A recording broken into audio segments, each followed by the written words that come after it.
An emperor once entered the White Wasteland with an entire army. He returned alone, and according to him, the monsters weren't the most terrifying things living there. The barbarians were. Unfortunately for Cattle, that was exactly where he awakened after spending his entire life wishing that fantasy was real. Back on Earth, he searched everywhere for something impossible. Magic. Monsters. Anything that could prove the world was more interesting than it seemed. Then one day, his wish finally came true, and it immediately became a nightmare. Instead of awakening in some peaceful kingdom surrounded by knights and beautiful elves, Cattle opened his eyes inside a frozen hell filled with creatures powerful enough to wipe out armies. He had only one choice: survive. Years passed. The monsters stopped terrifying him. And eventually, the man who had entered this world searching for fantasy became something the fantasy world itself would fear. The funny part, Cattle still doesn't realize how terrifying he has become. All he wants is to escape the snow, see some real magic, meet an elf, and finally begin the adventure he always dreamed of. But before that adventure can begin, we have to visit the place that turned him into a monster. In the center of this world, in the White Wasteland, live monsters. Maybe white serpents that devour glaciers, or gray bears that cause earthquakes with their step, perhaps vile rats that pollute the seas and have killed countless seamen. However, an emperor who'd returned alive from the White Wasteland once said that the most dangerous thing there is not the monsters. Inside of the White Wasteland, one of these barbarians is taking down a huge scorpion with a fluid kick. Another is not so lithe and uses his brutal strength to rip one of the scorpions in half. The third one simply steps towards them and cuts them up using his blades with expert precision. He looks at the brutish barbarian, noting that only one of them would proudly wear their ignorance like that. How much longer does he have to hang around with this ignoramus? The barbarian woman comes around wondering what ignorance is. Is it something that she can eat? The man says it's fine and she shouldn't worry about it. Naturally they begin eating the scorpions, clearly annoying the smarter barbarian, as he told them specifically not to eat that because it would kill them. It's been less than a week, and they have already eaten one. The woman tries to sheepishly say something before she gives him an enthusiastic thumbs up, noting that it was the noblest challenge they have ever undertaken. Immediately however the brutish barbarian begins to choke as the poison overtakes him. The woman calls out to him, telling him to get a hold of himself. She continues slapping him again and again, which is probably worsening the situation, and the other barbarian simply steps away, noting that this is not what he wanted. In search of a world of fantasy, wonder, and magic, he quit his job and set off on his own journey. He climbed the tallest mountains on Earth. He reached the center of the planet. He even made it to the southernmost point on the globe. Of course, as always, nothing ever happened. Reality was the furthest thing from the fantasies he envisioned, so every night he prayed that when he woke up, he would find himself in the middle of a dream.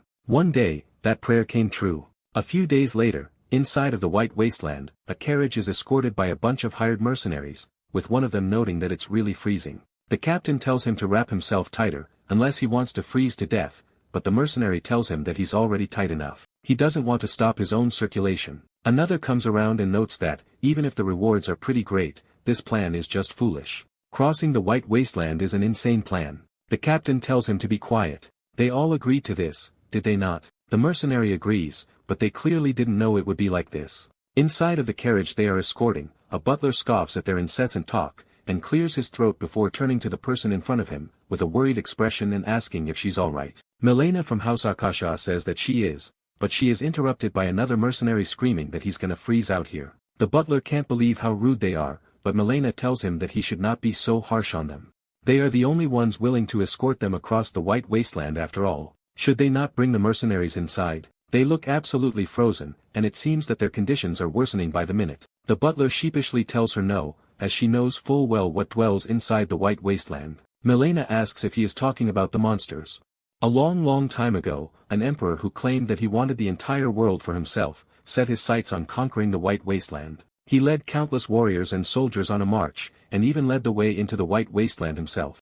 By the time the emperor returned years later, the empire had collapsed and faded into memory. He had lost all of his men, returning alone, and broken like a beggar. He looked decades older and spoke like someone who had lost his mind. He said there were monsters in the White Wasteland, but the most dangerous thing was not the monsters. It was the barbarians. That was where the barbarians lived. The butler thinks that's just some kind of legend told to scare off children, but Milena believes the emperor's words held weight. Many of the monsters he described were later confirmed to exist. However, the butler counters by saying there had never been a sighting of any barbarian. Milena agrees. Countless tales were told, yet none spoke of the barbarians. The captain of mercenaries tells everyone to stop, as something is in front of them. He cannot see it clearly, but he can make out its shape. The good news is that it's pretty small. The bad news is that it's approaching them. Everyone is shocked to hear this, and they immediately put their hands on their weapons, ready to fight, but they see that it's actually a human, a gigantic one in fact, who has an aura of pure dominance. They wonder if it's a barbarian, and he immediately locks eyes with them, noting that he came out for a stroll because he was sick of looking at other barbarians. Yet he finds outsiders in the snow. This is incredible luck. He did not expect to run into anyone here. This is the ashen barbarian Thal, who does not seem that intimidating after all. He looks at their carriages and asks if they are merchants, which the captain confirms, and Thal also guesses that they are hired guards. He suggests that they all turn back, though he doubts they will. The mercenary captain knows Thal is not joking, and Thal also notices the carriage and guesses that someone is inside of there, right? If they hired so many people, he would like to be hired as well. The captain asks what he is blabbering about, but Thal believes he made himself pretty clear. He is offering to help them cross the White Wasteland. The captain can't believe it. A barbarian from legend is asking to join them. Is that really all that he wants? He asks if he really is not hostile, but Thal just tells them how it is. If he were, they would all be dead already. They can't help but kind of agree with him. The captain goes to Milena's carriage, knocking on it and asking if she heard him, which she did. He did say he wanted to be hired as a mercenary, so what does she want to do? Milena sweats a bit before answering, asking what would happen if they fought him, and the captain says he personally does not recommend it. Milena knows what this means, and tells him to inform the barbarian that they will accept. The captain nods, and he returns to Thal, noting that their employer has agreed. He smiles, which looks a little menacing on him, and notes that this is pretty great news. He really is just happy, but the captain and the other mercenaries see him as something else, a predator looking at his prey. Thal passes them and tells them to relax. They are just hired help after all. He needs to speak with the one in charge face to face. The captain looks at him sternly, maintaining some of his composure, noting that if he tries anything, he will regret it. Thal already knows that, and he simply walks away. One of the mercenaries wonders if it's really okay to let him meet her, but the captain says that the employer already gave her consent. Even if they wanted to, they couldn't stop something like that. The butler is shocked that Milena made this choice, but she simply tells him to stay calm. Suddenly they hear a knock on the door, and Thal asks if he can come in. The butler is about to have a heart attack, but Milena sheepishly agrees to let him in, which puts a smile on his face. Since Thal is a little big, he squeezes past the butler with some difficulty, while telling him that he needs to calm down. Thal tells the butler that he has no intention of harming him. The butler doesn't really believe that. Milena is simply impressed that there's a barbarian of legend right in front of her eyes, and notes that it's a pleasure to meet him. Thal agrees that the pleasure is all his. He also feels that it's surprisingly warm inside here, even for an indoor space. It must be difficult to maintain this level of warmth inside the wasteland. Milena tells him that it's taken care of by magic, and Thal is happily surprised that magic exists in this world. As Milena knows, this place is pretty dangerous. The chances of passing through here safely with those mercenaries are basically non-existent. That's why he will protect them. He will protect their lives. However, he has one condition. Milena asks what he desires, and Thal's wish is simple. Knowledge of the world outside of the snow. He desires the information she possesses. Milena is a little confused and shocked by his wish, but Thal says it's not a bad deal for her, is it? Milena doesn't really believe she has a choice in the matter and agrees, leaving Thal glad that she accepted. First, he asks her name, and she tells him that she is Milena of House Akasha. Thal also introduces himself, noting that he looks forward to working with them. He, who had always yearned for a fantasy world, opened his eyes one day to find himself a barbarian, in a field that was filled with only snow. There was no time to figure out why. All that existed here was bitter cold and powerful monsters. To survive, he lived among the tribe in the snowfield, hunting, and desperately holding on for dear life. He does not know how much time has passed since then, but for what feels like countless years he has relentlessly tried to escape this dreadful snowfield. However, when he got to the edge of it, the system informed him that his quest was incomplete, and he could only leave the snowfield upon quest completion. As he was about to give up on everything, people began to visit occasionally from the outside, although he had no idea why they would willingly come to such a hellish place. Then he realized that the world outside this dreadful place was the world of fantasy that he longed for, a real fantasy world. From that point onward, he began to move beyond survival, and acted in earnest. He trampled monsters and completed the quests given to him one by one, in order to leave the snowfield with the single-minded determination to escape one day. As long as he is stuck here, the information he can get from the outside is incredibly precious, but most of the humans he's met so far have either panicked and drawn their blades, or have just simply gone mad. This time, it seems they can have a proper conversation at least. He wonders how long it has been since he has had someone he could reason with. Having a civilized conversation makes his mind feel as if it is healing after being surrounded by nothing but ignorant barbarians. As he listens in, he notes that they must be transporting weapons, right? Milena is shocked that he knew, and Cattle explains that he can hear the sharp clang of steel from the wagons. Is there a war going on in the outside world perhaps? Milena agrees. The Empire and the Kingdom are currently at war, and Cattle notes that the outside world is not exactly peaceful either. She confirms that the massive empire is pushing forward with overwhelming numbers and supplies, but the kingdom is not easily being pushed back either. That's because the Swordmaster and the hero are protecting the borders. Cattle is immediately interested in those two. What kind of powers do they wield? She wonders if he is unfamiliar with mysteries. Cattle tells her that he has never been outside of this place.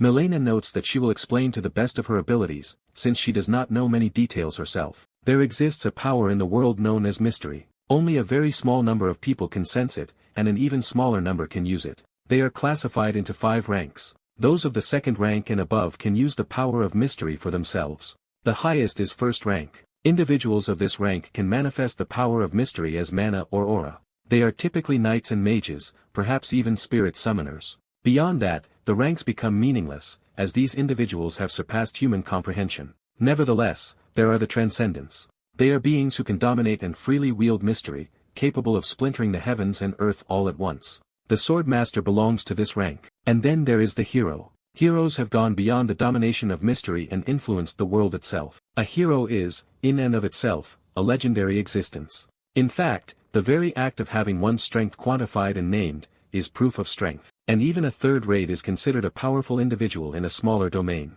Cattle knows he wants to meet them. He cannot even remember how long he has been trapped in this place. He was just desperate to survive. All he knows is that he is trapped in a snowfield at the center of the fantasy world, and he wants to escape to the outside world. He doesn't just want to, he must, and he certainly will. As the carriage ride continues, Milena sheepishly asks if he's a barbarian, and Cattle says that would not be wrong.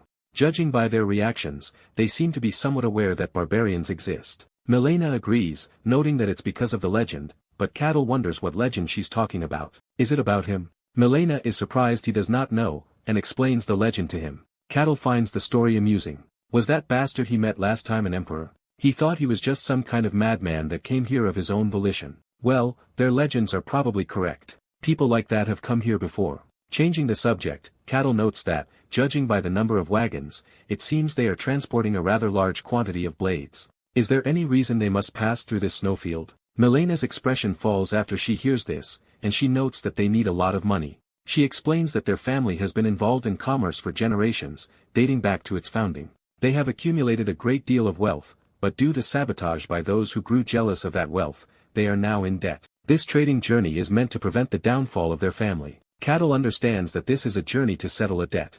If that is the case, they must be planning to sell the weapons to the kingdom that is at war with the empire. Milena is surprised he figured it out, but Cattle explains his reasoning. She just said that the empire is pushing forward in overwhelming numbers. If that's the case, the empire wouldn't have any problems with its weapon supply. If not the empire, then the kingdom must be the one in need of blades. When supply is low in a place with high demand, the price naturally goes up. He does not know the prices in the outside world, but an amount like that must be worth quite a hefty sum. Worth risking their lives to cross this snowfield for, right? Seeing as they are trying to cross this place, there must be no other way to get to the kingdom, right? Does their territory border happen to touch the empire's? Milena is stunned and agrees. She had heard that the barbarians of legend were only ignorant savages, but is this guy truly a barbarian? Before she can wonder more, the carriage begins to shake, and a loud screech erupts outside, with the butler almost having a heart attack once again. Cattle remains calm, noting that it seems they have quite a few guests outside. A black slime has stopped their advance, and it's looking down at the mercenaries like they are bite-sized morsels. Milena is shocked that it's a black slime, and Cattle calmly wonders if that's what they call it. Milena is almost frozen in fear, and she shakily explains that it's a monster documented in the records. Many powerful warriors have attempted to conquer the White Wasteland. Few of them have returned. Those who returned wrote down what they saw in their books, and among the monsters, the black slime was the most frequently recorded.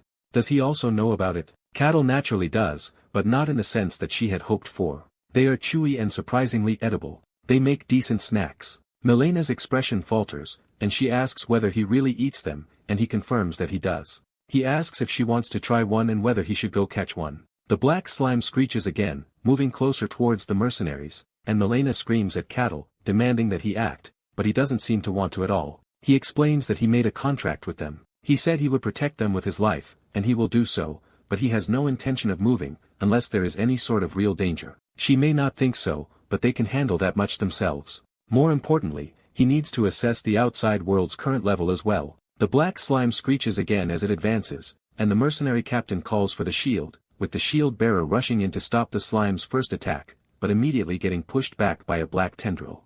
Their axeman rushes in, taking this opportunity to strike, but the slime notices him and punches him away, sending him flying into a carriage. The beast screeches as it lunges at the captain, who tells everyone that black slimes only move in straight lines. They should scatter and coordinate among themselves. The other two mercenaries agree. One of the spearmen rushes in and slashes, drawing the black slime's full attention as it turns toward him. This allows the other spearman to throw his spear right through the slime, which is caught off guard by this double assault. The captain tells him to press the advantage and not stop attacking, unleashing one of his own strikes. He can see that simple attacks will not work. They should aim for the hidden core. After a few more slashes and attacks, the captain eventually finds the core and breaks it in two. The black slime falters, and the mercenaries immediately cheer for their victory, with Milena glad that it ended this way. They continue their journey, and eventually they encounter another monster, a white wolf. The mercenaries know to aim for the neck, so while the main forces pull its aggro, the spearmen rush in and finish it off. One of the mercenaries notes that the White Wasteland is not as dangerous as the rumors claimed.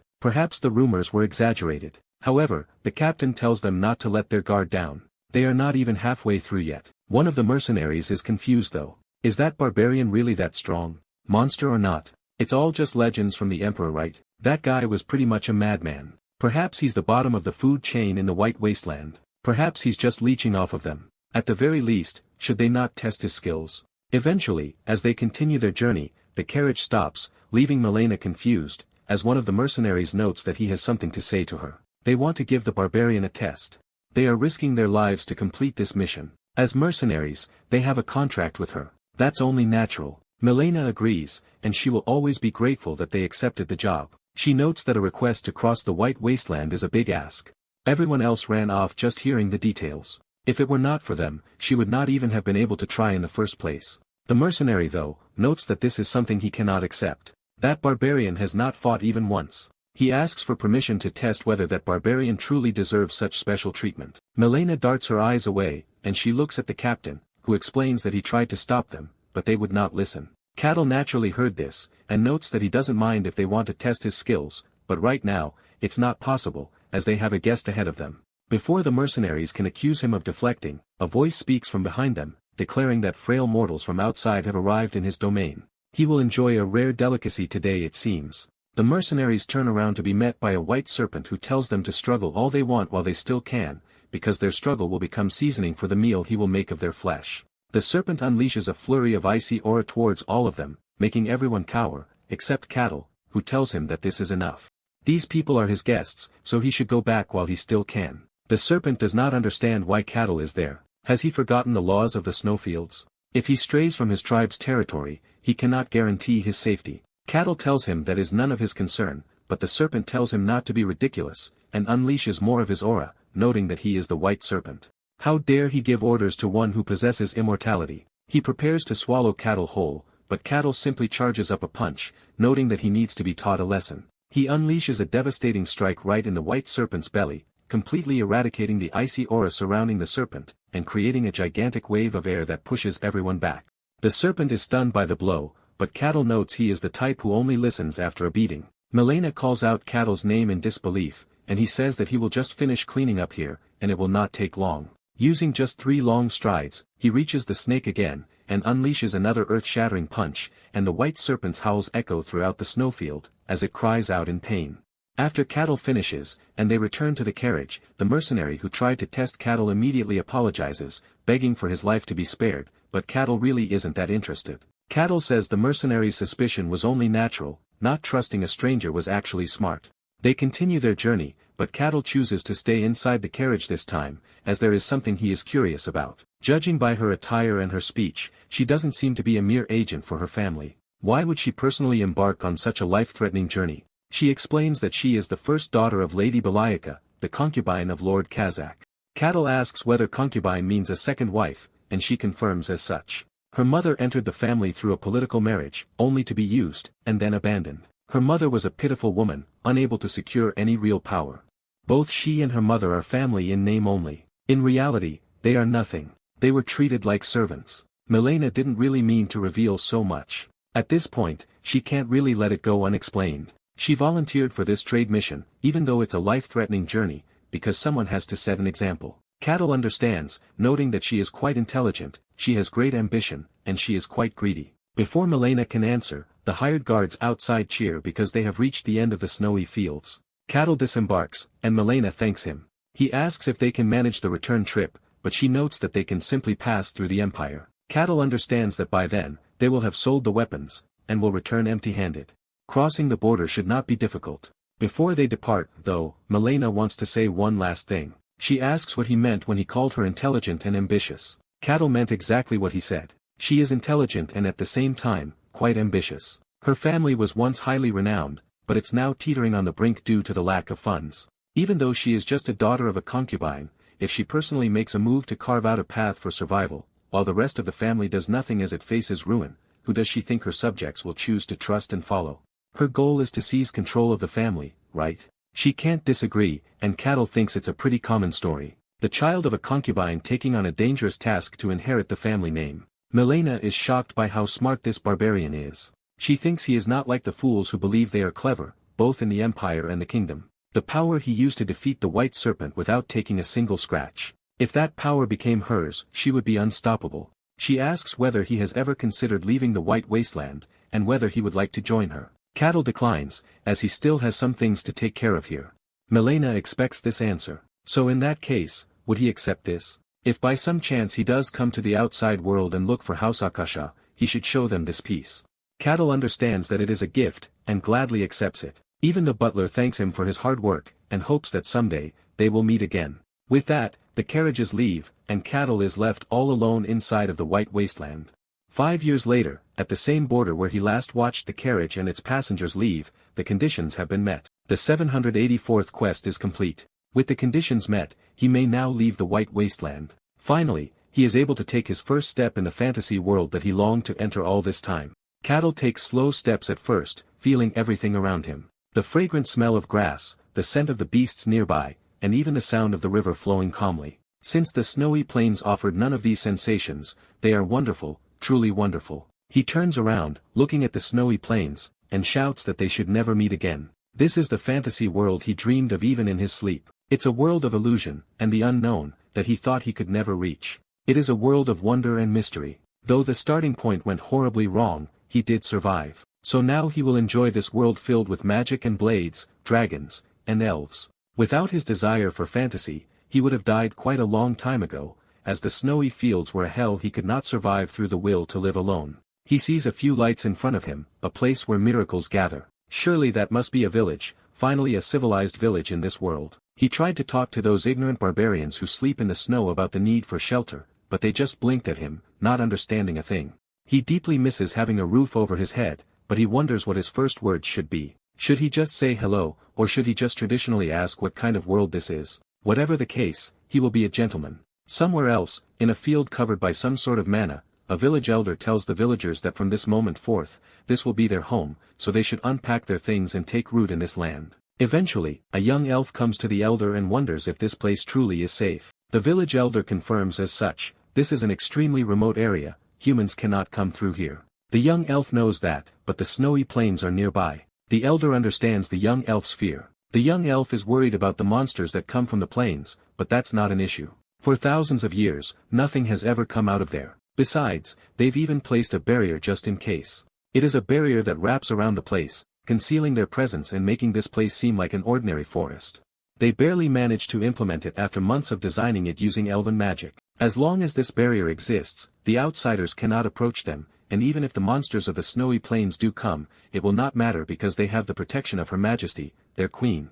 No matter what kind of monsters appear, they will never be able to overcome their queen. Naturally, Ketil passes through their barrier like it is nothing and does not even notice. It only seems as though the atmosphere changed. Anyway, he wonders how much farther he has to go. Suddenly he senses an elven girl nearby. He is surprised, as this is one of the most iconic races in any fantasy world. He did not expect to meet one so soon. This is an extreme stroke of luck. The small girl is scared, she got lost, and she doesn't really know where she is. She must have wandered way too far. Then she sees Ketil's shadow looming over her. In her eyes, he seems like some kind of demon king. She immediately freezes and falls unconscious, with Ketil catching her in confusion. He has not even had a proper conversation with her, and she has already fainted. Since it has come to this, should he take her to her village? Depending on the mythology, elves are generally a gentler race aligned with order and goodness. If he returns a lost child, perhaps he will be welcomed as a kind person. What would it be like to be welcomed by elves? Well, he is quite looking forward to it, so he begins to walk. Eventually, he finds them, but he is rather confused by their reactions, as they immediately pull out their weapons. With one of them asking how the hell he even broke through the barrier, the elder immediately arrives at the commotion, completely shocked that a human is here. This is a remote land clearly untouched by humans. So how can this be? There should have been a barrier. One of the elves tells him that there's a crack in the barrier, and the elder immediately asks where Her Majesty is, but another tells him that she's currently away on a brief patrol. Ketil tries to tell them that he is not an enemy, but they immediately tell him that if he does not return the child, they will pursue him even after death, and into the afterlife. The elder can't believe it. Their location has been exposed. The barrier was made with ancient elven magic. No mere trick could let someone breach it. The fact that it's broken must mean that the humans came fully prepared. How long have they been tracking them? Ketil only now realizes that he looks like a kidnapper, and guesses that he must clear this misunderstanding before anything else. He looks at a small girl who is shaking and crying in his arms. He simply puts her back on the ground and pats her on the head, telling her to go back to her people. She becomes less afraid and looks up at him, only to see another visage of a demon king. She immediately becomes frightened again, and runs back to her mother, while Ketil wonders if he really is that ugly. He thought he was decent enough back in the snowy plains, so he is a bit shocked. He raises a hand, and says that, as they can see, he is not their enemy. However, once the hostage is released, they immediately attack him with special magic arrows, leaving Ketil to wonder whether he is speaking a different language. He is surprised by how much more savage these elves are than the ones he imagined. The elves of legends are supposed to be gentle people who love nature and peace, but these elves are violent and savage. Then again, they are a race that lives in the wild, and nature is a world where only the strong survive. That's far from peaceful. It's only natural that they would be ferocious. Ketil is a bit annoyed by their constant strikes though, so he slams his palms together, unleashing a devastating strike through the entire area, sending some of the elves flying, and completely shattering the sound barrier. The elder is shocked by the destruction Ketil caused, while Ketil tells them once again that he is not their enemy. He says he did not mean to cause so much damage, having failed to control his strength. He tries to tell them once again that he is not a bad person, but suddenly a phoenix arrow rushes in and completely engulfs him in flame as it explodes. It seems the queen has arrived. The hero of the Epi and queen of the Leaf clan, Marzalia has signed Kuroja. She asks what is going on here, and the elder tells her that a human has attacked them. She surveys the scene with a determined but gloomy expression on her face. She realizes that this place is not safe either. Naturally, Ketil is not harmed by the attack and tells them to wait, as he would appreciate it if they would listen to what he has to say. The elder is completely shocked. How can he be unharmed after taking a direct hit from the queen? Marzalia is surprised that even a powerhouse like him is targeting them. Humans really are disgusting. She is the queen of the Leaf clan. Now she will make him pay for his greed. Ketil wonders whether she can understand him, since they are obviously communicating in the same language, and he can understand her. Is he just being ignored, or perhaps the relationship between humans and elves is just that poor?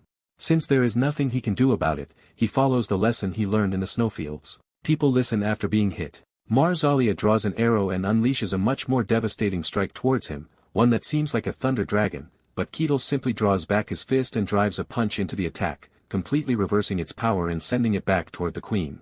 Ketil clearly does not intend to do that, and the strike completely overwhelms Marzalia, knocking her to the ground without killing her. Ketil wonders if he should have held back his punch a bit more, but Marzalia is shocked. She understands from that simple strike that this man is powerful, at least at the level of a transcendent. Why would someone that strong be here? She tells everyone to get away from here immediately, and they try to tell her otherwise, but she screams at them to flee while they still can. They immediately begin doing so, and she acknowledges Ketil's strength, and declares that he will never accomplish his goal here. Ketil tries to tell her that he was just trying to talk, but she refuses to listen to him once again. She summons a powerful being that embodies primal purity and sets evil ablaze. It is Pigo, who seems to be some kind of bovine spirit. Ketil is really giddy about seeing a summoned spirit. The creatures in the tundra were quite ugly and bizarre. There were a few that looked like something out of fantasy, but most were just hideous creatures. This one before him is a bull with horns of blazing fire. Now that's a spirit. This is real fantasy. Just as he imagined, Marcella tells Pigo that he should annihilate the enemy before him. Pigo scoffs, noting that, as he thought, contracts are not worth the trouble, but Marcella tells him to be silent. Pigo is a being that embodies the purest flame. The stronger a spirit, the more ancient it is, and thus the greater its pride. With her own power, she can barely summon him, and she only managed to secure a contract with the help of another tribe. She never thought she would summon him under these circumstances, however. Marcella tells him to fulfill the contract, and he agrees. Once Pigo sees that the thing he is supposed to kill looks like some kind of demented beast, he wonders whether Ketil is even human. Ketil's amazed expression immediately falters as he hears Marcella explain to Pigo that this is a human who intruded on their lands. Pigo realizes that a pathetic human has dared to threaten the race of nature.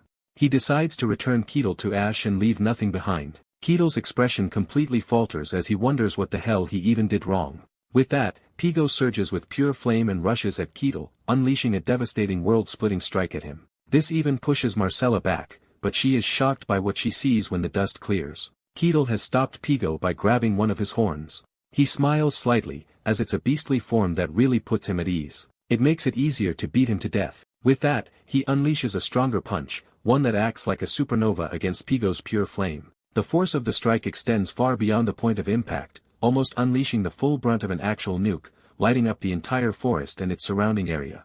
Marcella can only scream, but Ketil just keeps pushing until Pigo is finished. Marcella cannot believe that the barren wasteland before her is real. She looks at the man before her and bows her head, begging him to spare her kin. Ketil just approaches her and tells her that he is not her enemy. Marcella finally listens to him and looks back at him. After a pretty lengthy conversation, she finally comes to accept that Ketil really isn't an enemy. She apologizes deeply, saying they judged him too hastily and mistook the one who brought back their child for an enemy. She calls it a grave insult that they have committed. It seems that her conscience has finally awakened. Ketil sighs, saying that it's fine. She did say she was driven here by humans, so he does understand. Still, it was pretty sad that they never gave him a chance to explain. She asks if he really is not one of the humans chasing them, and Ketil tells her this is the first time he has seen an elf. There aren't any in the snowfields to begin with. Marcella wonders what he is talking about, but Ketil tells her that he is the Ashen Barbarian of the White Wasteland. That's what the outsiders called him anyway. She thinks that's impossible. She didn't think humans could even survive there, but if he truly came from the White Wasteland, does that mean others could come out of it too? Ketil can't really answer that because he doesn't know, but he doubts anyone else would. He thinks that there are strict rules in the White Wasteland. Even powerful beings like the White Serpent cannot defy them, but for some reason he was able to bypass them by completing quests. That's probably a very rare exception. Marcella thinks that's a relief, and Ketil wonders if her summoned spirit is okay, as he did kind of split him into atoms. Marcella pushes herself up and tells him not to worry. Spirits are beings of nature after all. When forcibly unsummoned, they simply return to the spirit realm. She admits that she has been rude. She asks whether there is anything he wants. She will do whatever she can. Ketil, however, is stuck on the spirit thing and asks, can beings other than elves make contracts with spirits? Marcella averts her gaze and thinks that might not be possible for him, but explains that among humans, those with deep affinity to nature can sometimes form contracts. Ketil guesses that this means it is impossible for someone like him. After a bit of consideration, Marcella tells him that if he truly wishes to contract a spirit, he should go to El Fosagrado. It's where the god of the elves resides, the holy land of all elves. There, it certainly might be possible. Ketil is immediately pleased by this idea, but wonders, would a human like me be allowed in? Marcella explains that a human normally would not be allowed in, but her introduction should grant him entry. She will share where it is, but he must keep this information to himself. The holy land of elves, the El Fosagrado, is the dream destination of every elf researcher, but for the elves, letting a human near it is incredibly dangerous.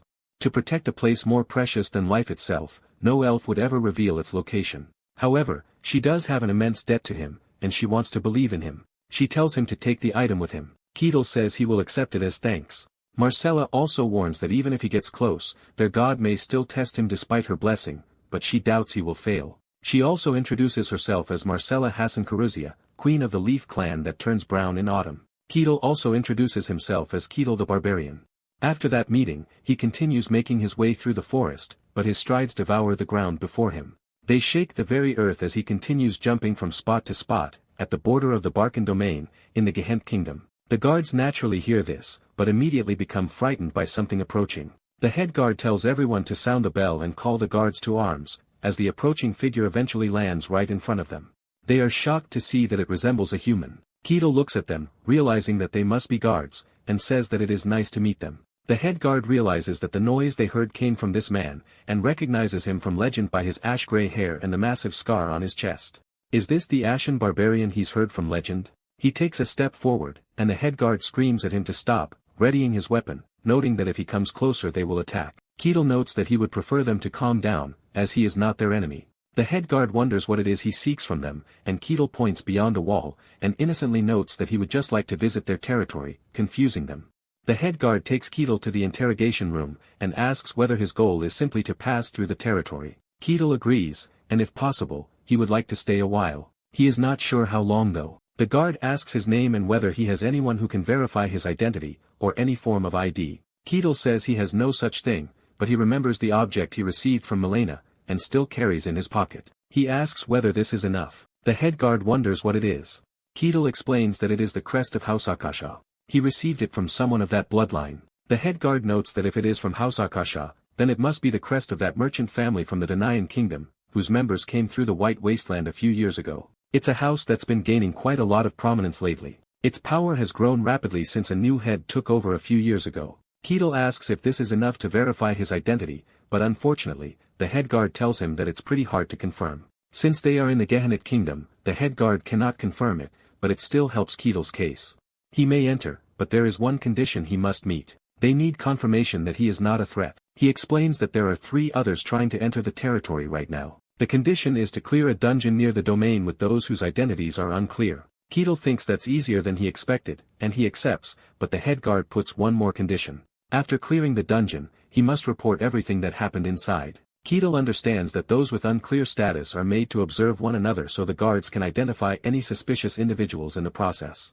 That's really not bad. That's pretty clever. The head guard says it is not exactly like that, then wonders whether Keto is really a barbarian. He thought they were just some kind of brute race. He is the first barbarian of this kind the head guard has ever met. With that, the head guard ends the conversation and leads him to the others. They make their way to where the party is waiting, with one of them noting that having to enter a dungeon with a rat is rather tragic. This is the self-proclaimed paladin Alessandro Tyrannus. The man next to him asks whether Alessandro is picking a fight again, and whether he is angry because a thief scammed him and stole his fortune. This is the thief, Kaz-san Hark.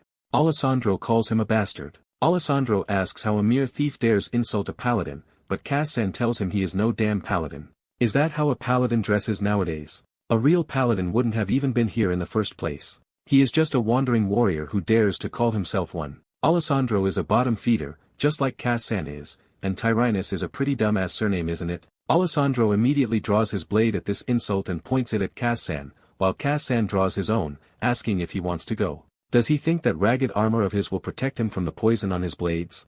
Just as they are about to clash blades, the third-party member sighs and asks if they could just please stop, to think that she would have to raid a dungeon with them. She hopes it will be alright. This is Hayes, a cleric of Colossia. The minimum number for a dungeon is 4 members, so one more should be coming soon. She hopes it's someone who isn't as crazy as these 2. Just as she thinks that though, the door opens, and the head guard notes that the last person has arrived. Kaz-san says he hopes it is not another self-proclaimed fool, but the head guard tells them to see for themselves.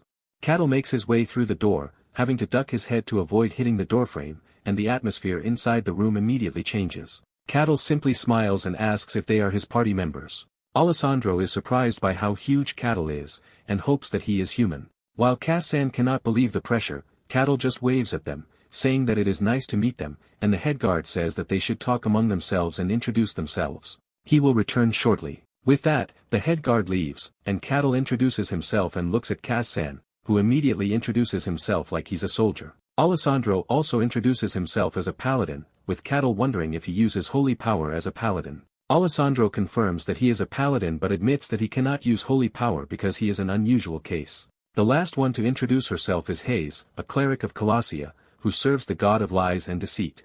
Cattle is surprised that her identity remains unclear even as a cleric, but she explains that the deity she serves is the god of lies and deceit. Because the deity is not well regarded, she is forced to do something like this. Eventually, the head guard comes back, and notes that if everyone is ready, they should head out. With that, the ragtag group of adventurers makes its way with the head guard towards the dungeon entrance, which looks like an ordinary cave. He explains that it's a third-floor dungeon, the monsters are all undead, or they should be. They need to clear the dungeon and return with proof that they completed it. With the head guard leaving, Cattle asks whether anyone has a plan. Kaz-san sheepishly approaches, calling him sir, but Cattle tells him to drop the honorific and notes that they're a team.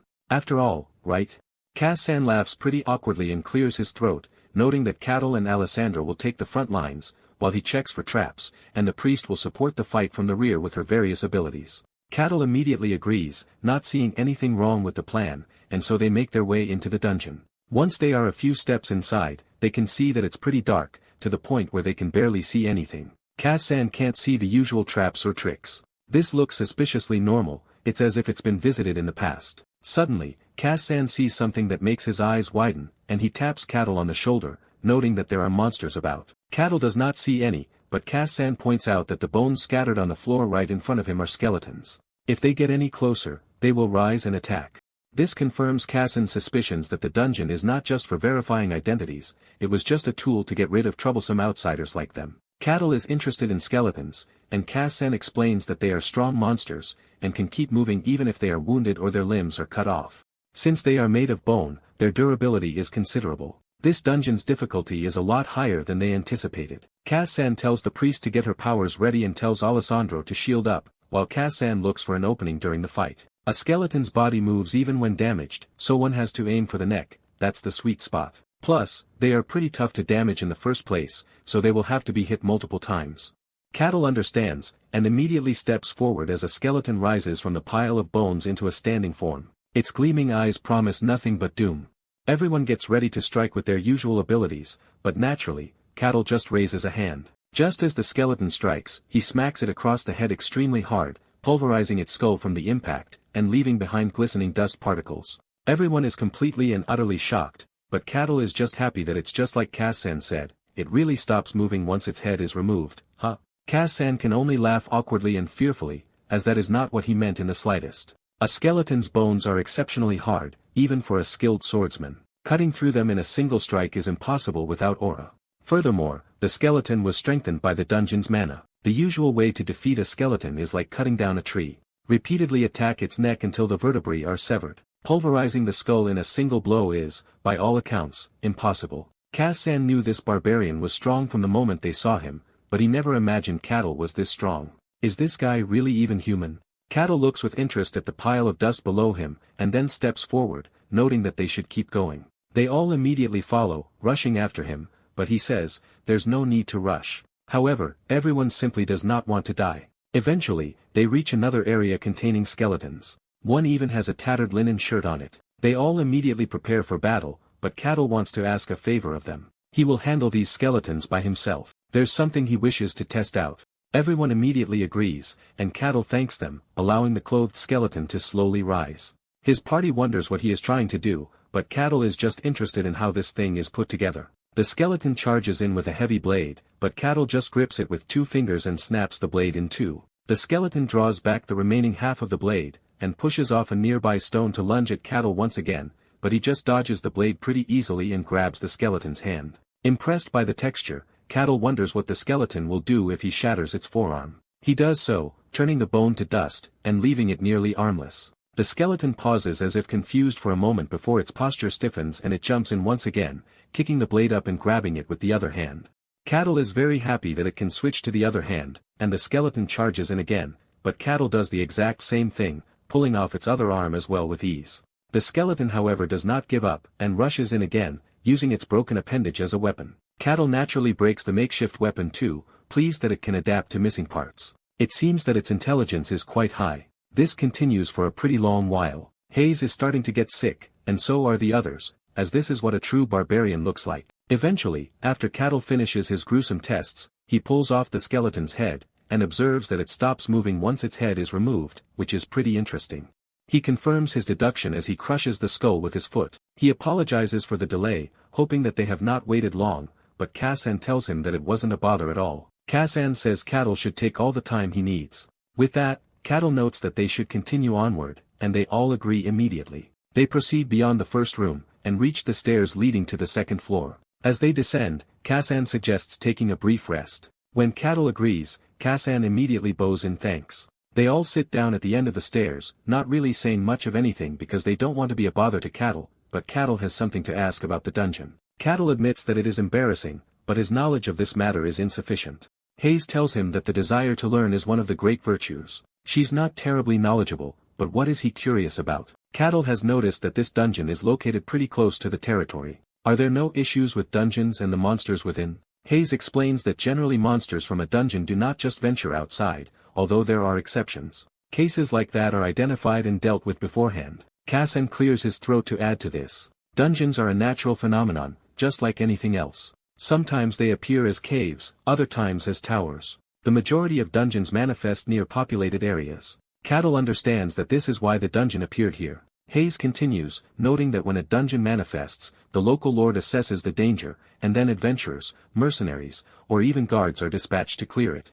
Cattle is intrigued by this. They do not manifest inside of the territory, only outside. Hayes confirms as such, and Cattle wonders, is there some kind of a reward for a successful conquest of a dungeon? Hayes guesses that's not entirely incorrect. There is usually a boss on the final floor, and one receives rewards for defeating it. For a dungeon this size, the reward may be quite substantial. Cattle cannot believe it, as it's just like a game, but there is also something he is curious about. Who makes these dungeons? Hayes is a little confused by the question. As dungeons occur naturally, they're a natural phenomenon. Like Kassan explained, nobody creates them, but Cattle believes that there are too many oddities for that to be the case. First, they manifest near populated areas, and if demand is high, they appear near settlements and tempt people with treasure, just like a snake would tempt someone with an apple.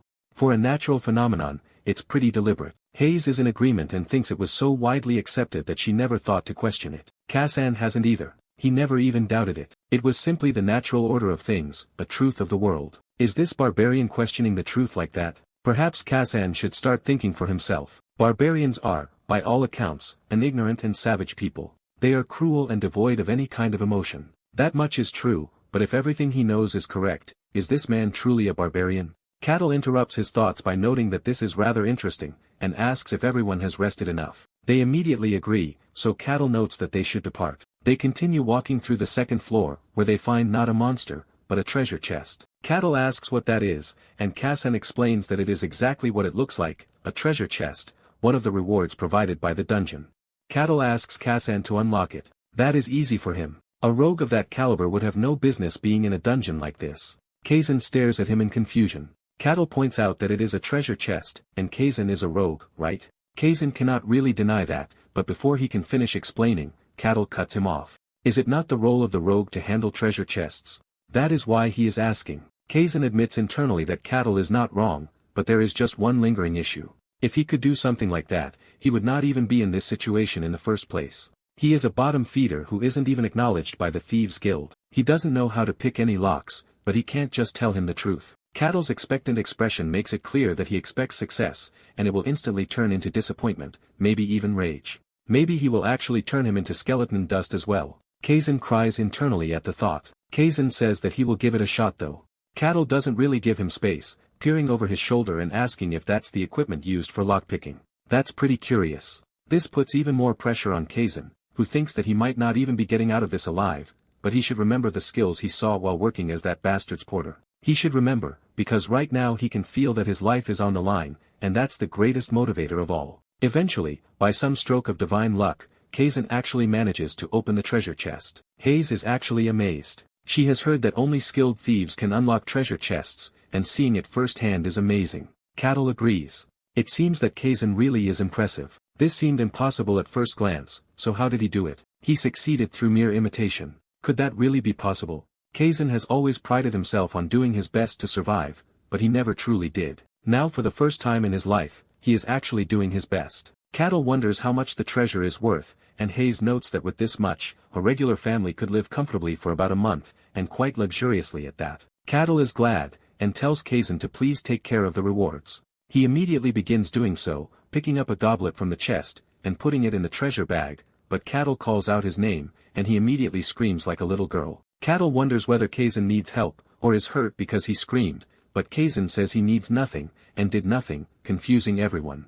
They continue onward and come across another group of skeletons, 4 in total. Cattle tells them that this time he will handle the 3 of them, they will handle the last one, they all agree, knowing that this is their first battle, and the skeletons immediately get up. The sight of bones assembling gives Kazan chills because it feels unnatural. The skeletons rise, radiating malevolence, and the party readies itself. Hayes uses her spells to strengthen the other two. Kazan immediately charges in after that, unleashing a strike on one of the skeletons and pushing it back. The other skeletons try to intervene, but Cattle simply holds them back as if they were puppies, noting that this is a rare spectacle, so they should not interrupt.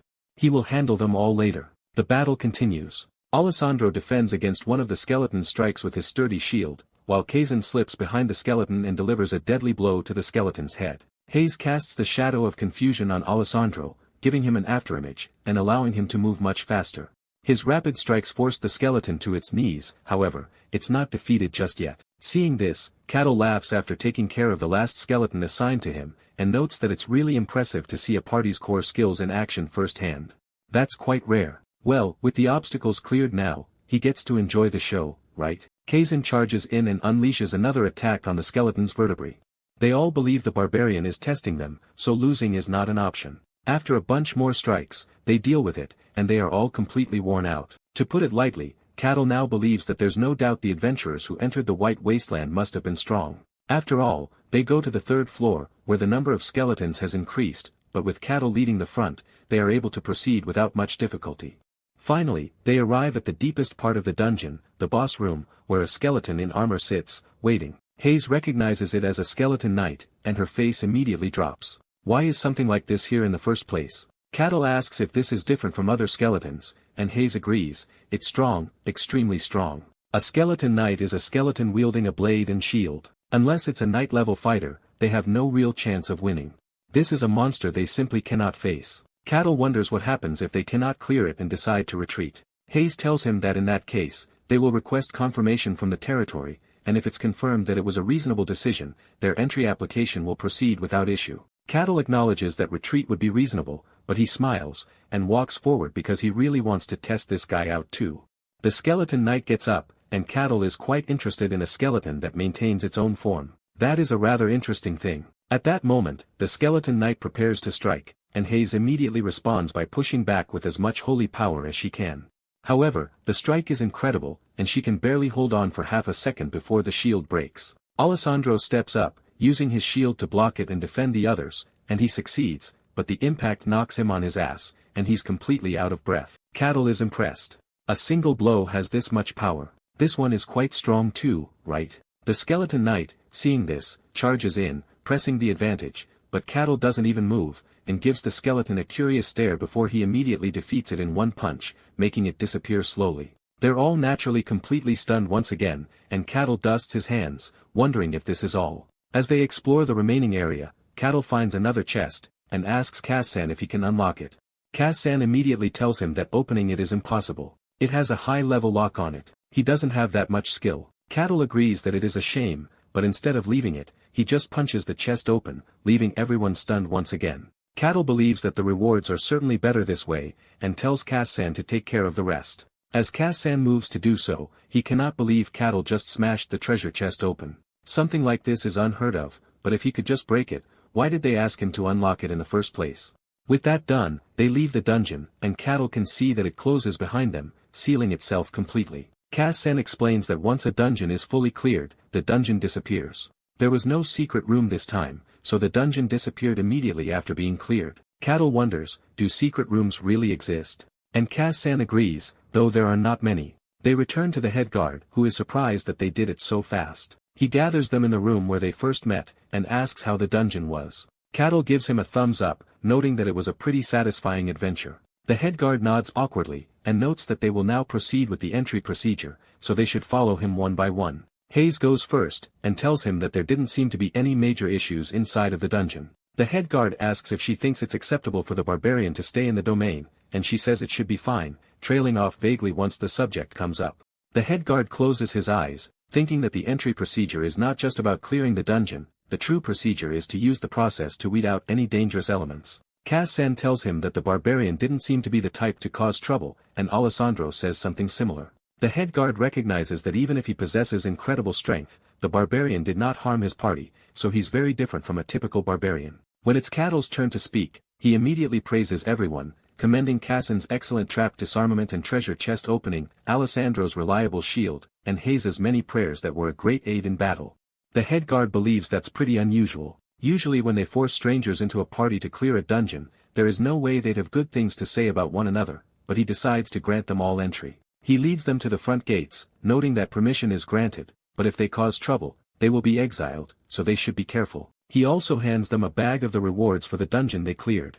They should divide it among themselves. Often the guards confiscate the dungeon clearing rewards, but this time the head guard did not really want to push his luck. Cassan thanks him and turns to the others, noting that they should divide it fairly. They all immediately decline, saying that it is all right, but Cassan notes that they are a party that work together to clear the dungeon. The rewards must be shared fairly. He will not accept their refusal. Well, now that this is over, they should go for a drink to celebrate. Shall they find a pub around here? They all sheepishly agree, but internally cry, because they just want to be let go. With that, Cattle begins giddily guiding them towards what seems like their doom, judging by their expressions. The head guard watches him leave, remembering that he felled a skeleton knight with a single blow. He is monstrously strong, he is at least knight level, perhaps higher, but clearly he is not a typical barbarian. He is a barbarian of legend, an alien existence. The head guard turns on his heel, noting that he's going to see the Lord, and tells the other guards to keep watch. He gets to the keep just as the moon rises, and Luke tells him to enter after hearing his knock. This is Luke Barkin, the lord of the Barkin domain in the Gahant kingdom. He asks what it is, and the head guard tells him that he wishes to report that a barbarian has appeared in the domain. Luke asks whether the head guard granted Cattle permission, and the head guard confirms as such. The head guard says he judged that it would not be an issue. Luke asks what the problem is then, so the head guard tells him that Cattle is strong enough to be an issue. Luke asks just how strong Cattle is, and the head guard notes he has confirmed reports that Cattle took down a skeleton knight in a single blow. Luke is naturally amazed. That's a monster that no one below the level of a knight should face, and Cattle defeated it in a single blow. Barbarians are simple, ignorant beings. They solve everything through fists, rather than logic. Luke asks whether the head guard is saying Cattle is first-rate, and the head guard says the probability is quite high. Luke asks if there's any possibility of him being even stronger, which honestly, the head guard cannot deny. Luke can't believe a barbarian warrior of that caliber has appeared at his doorstep. This is going to be a big headache, especially since the barbarians believe might makes right. He tells the head guard to summon him at once. The very presence of such a powerful individual roaming the territory creates instability in and of itself. It would put his mind at ease to see him with his own eyes at least. The head guard tells him that it could be dangerous, but Luke is not worried. He has his knight with him after all. He asks his knight what his thoughts are, and the knight tells him that Cattle may possess some power, but at the end of the day, he is only an ignorant barbarian. The knight's own swordsmanship was taught directly by the great sword master, so Cattle is nothing before him. Luke nods, and tells the head guard to summon the barbarian, because he wants to speak with him personally. Cattle is with the others at an inn, and is absolutely devouring some food, causing everyone to look at him. Cattle puts a tankard of beer down, and says that the food is delicious, and he loves the atmosphere around here, since this is right up his alley. They should eat as much as they like. Cattle begins asking them questions, starting with Alessandro. He asks what kind of divine power Alessandro uses, since he did not see any while they were clearing the dungeon. Alessandro sheepishly rubs the back of his head, noting that he is still in training, so his divine power has not awakened yet. Cattle thinks that is a shame, and moves on to Hayes. He asks about Colossia, the god Hayes follows, and whether her temple is nearby. Hayes looks away, noting that it probably isn't. Colossia is generally not a well-regarded deity. She's a god shunned and cast out by the masses. Hayes, in turn, sheepishly asks him just how strong he is. The other two are pretty amazed that she had the confidence to ask this but are also interested. Cattle is a little confused, since it has not been long since he left the White Wasteland. He is also curious about his rank. How strong is a skeleton knight? Hayes tells him that one needs to be at least second-rate to face one. A first-rate warrior could probably defeat one as easily as he did. Cattle understands, and the proprietor sheepishly approaches Cattle, noting that it is the establishment's closing time. Cattle just apologizes for keeping the establishment open for so long, and notes that they should get going. After they do, he asks everyone if they have plans or a schedule, and they all immediately claim that they are extremely busy individuals. Seeing their adamant responses, Cattle understands and notes that this is where they part ways, it seems. He will see them all again sometime in the future, although they all hope they will never see each other again. Cattle finds a room to stay in, and thinks that this is nice. It is his first time lying in a bed since coming to this world. It's a relief he could afford a room without any issue, thanks to the dungeon reward. Compared to the White Wasteland, a place like this is a paradise. It took him a long time to earn his freedom after awakening there. He wants to experience more things. He wants an adventure, if he's honest. Maybe the sacred grounds of the elves, the magic tower, maybe even the royal capital. There are so many places to go and see. After dozing off, he wakes later that morning to a few knocks on his door. His hair is tousled from sleep. The head guard apologizes for waking him so early, and Cattle asks, "What's wrong?" The head guard clears his throat and with a bead of sweat rolling down his cheek, notes that the Lord wishes to see him in person. Cattle realizes that the Lord is the master of the territory. Such a person wants to meet him. He has no reason to refuse. Should they head out now? He should just grab his clothes before they depart though. The head guard is a little confused that he accepted so easily but says nothing. Cattle is impressed as they walk through the streets. When he first entered the territory, it was nighttime, so he only got a rough look around, but seeing it in the daytime, it really is interesting. He gives the head guard a thumbs up, thinking that if this is what one calls a fantasy life, then he will gladly take it. The head guard does not understand Cattle's gesture, only that Cattle seems pleased, and decides to avoid eye contact as much as possible. Eventually, they arrive at Luke's office. After hearing the knock, Luke immediately tells them to come in. He extends a hand to Cattle upon seeing him, introducing himself as Luke Barkin, the lord of this territory. Cattle grabs his hand and shakes it lightly, noting that he is pleased to meet the lord of this territory. Cattle introduces himself as the Barbarian Cattle, and actually bows his head too, completely shocking Luke. Luke never expected to see a barbarian bow his head. Luke thinks that strength is everything to barbarians, but he has lived long enough to see it all. Luke is pleased despite himself. He notes that Cattle has manners and tells him to take a seat because they have a few matters to discuss. After taking a seat, Cattle looks around, taking in what a lord's castle looks like. Even in medieval fantasy, a lord's castle really is posh. He also sees a knight standing guard beside Luke. He used to play games about knights as a child, though he has never actually seen one. Knights are really cool, just as he imagined. Unfortunately, the knight mistakes Cattle's innocent admiration for killing intent. He thinks the barbarian is glaring at him with bloodlust right in front of the lord. He is a foolish wretch it seems, and he will not leave here alive. Before he can draw his blade though, Luke, who remains calm, tells him that the reason he called him is simple. There are a few things he wishes to verify. Cattle agrees, and Luke asks where he came from. Cattle understands why that question is important to Luke, and he explains that he comes from the coldest place in the world, from a land covered only in white. Both the knight and Luke realize that he means the White Wasteland. The barbarian of legend is standing right before them. Luke says that Cattle's claim is hard to believe, and Cattle tells him it was quite a miserable place. Whether he believes it or not is his choice. Luke then rephrases the question and asks, "Just how strong are you? What matters now is just how dangerous this man is." Cattle believes that is the wrong question, because he doesn't know the level of strength in this land.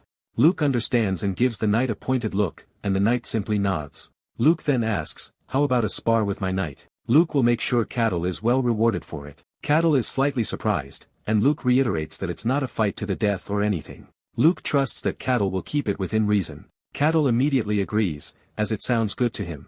Sparring with the knight is something that he wants to do. In this fantasy world, knights wield mystical power and aura. A chance to see such a technique up close is really exciting. Luke however sees it another way. This is just a barbarian being a barbarian. No matter how polite he may seem, Cattle cannot hide his savage love for battle. They go to the arena, where Luke naturally looks on at the two combatants and tells them to begin. Hopefully, there will not be any bloodshed. He rings the bell, and the knight draws his blade, and tells Cattle to consider it an honor to witness his swordsmanship. Cattle agrees, and says he is looking forward to it, but the knight takes it as an insult that he's acting so relaxed. The knight vows to show him the overwhelming difference in their strength. He begins charging his aura, and thrusts his sword forward. But instead of one thrust, 3 sword thrusts appear. Cattle is amazed. Cattle wonders if it is an illusion at first, but as he continues to dodge it, he sees that it is not. All 3 swords that appear before him are real. Is this what he calls swordsmanship? The knight begins fighting more seriously. It seems the best this barbarian can do is barely dodge his attacks. That is impressive in its own right. However, he has seen enough. Just as the knight is about to charge at Cattle with a more piercing attack, Cattle flicks the blade apart, shattering it into 2 before putting his hand forward against the knight's chest, and sending him absolutely flying. Luke is shocked. It took only a single strike. A top-tier knight was taken down in 1 blow. Just what kind of monster has been brought onto his doorstep? Cattle asks what is wrong, and Luke just stares at him, congratulating him sheepishly on his victory. A bit later, Luke thinks about it. He's a barbarian who can beat a top-tier knight in a single strike. His strength is enormous, at least superhuman level, but that's just the minimum. There is no telling the true depths of his power. A barbarian with so much force could very well disrupt the balance of the world. In that case, he should report this to one of the few people in the vast world to hold the title of Swordmaster. Cain should be arriving soon, and Luke wonders whether the report will pique his interest. Suddenly the Swordmaster arrives through the window, wondering what should pique his interest. Luke is naturally surprised, but then breathes a sigh of relief, noting that his hobbies are as distasteful as ever. The Swordmaster notes that he needs to have a little fun somehow. This is Cain, and he asks whether Luke is going to tell him about the matter that is supposed to interest him. Luke gets up and bows his head, noting that it's an honor to have him visit on such short notice. After a bit of explanation, they go to the knight's chambers, where he is still resting. Luke approaches him and asks how he is feeling. Having failed to notice Luke's arrival, the knight immediately gets up and says that he has been fine. In a few days, he will be back to his usual self, and he apologizes for losing. Cain says that he should be the one apologizing, since his foolish student was defeated by some no-name barbarian. However, Cain can also see that there is not a single wound on the knight. Cain heard that the armor shattered into pieces. Judging by the state of it, he would not have been surprised if this disciple of his was dead, and yet, besides some torn clothes, his body is unscathed. Was the barbarian showing mercy perhaps? If that is the case, he is not mindless. He is someone who can control his power with great precision, and he so far exceeds a knight's level that he can show mercy. He must be at least superhuman. Both Luke and the knight suspected this, but hearing it from the Swordmaster makes it all the more real. Luke sheepishly asks, rude as it may be to ask, how do you compare to him? Cain scoffs. Cattle may have superhuman strength, but Cain is a Swordmaster. Cattle would be no match for Cain's skill, but it doesn't seem like he used aura either. To think he can command such power without aura, that should be impossible through normal means. Is this the power of a barbarian from the White Wasteland? Luke did not believe it at first, but he wonders now, is it really true that he came from the White Wasteland? Cain thinks about it too, about a barbarian of the White Wasteland. It's a legendary human existence said to live in the White Wasteland. Perhaps though, he's something else entirely, but that cannot be it either. If he were something else, he wouldn't have bothered showing mercy to a human, so he must be mistaken. Still, of all the times, why would someone from there appear now? Luke sees him deep in thought, and asks if there's something wrong. Cain tells him it's nothing, a matter for another time perhaps. He thinks about His Majesty the Emperor, and the strange requests that made people venture into the White Wasteland in the first place.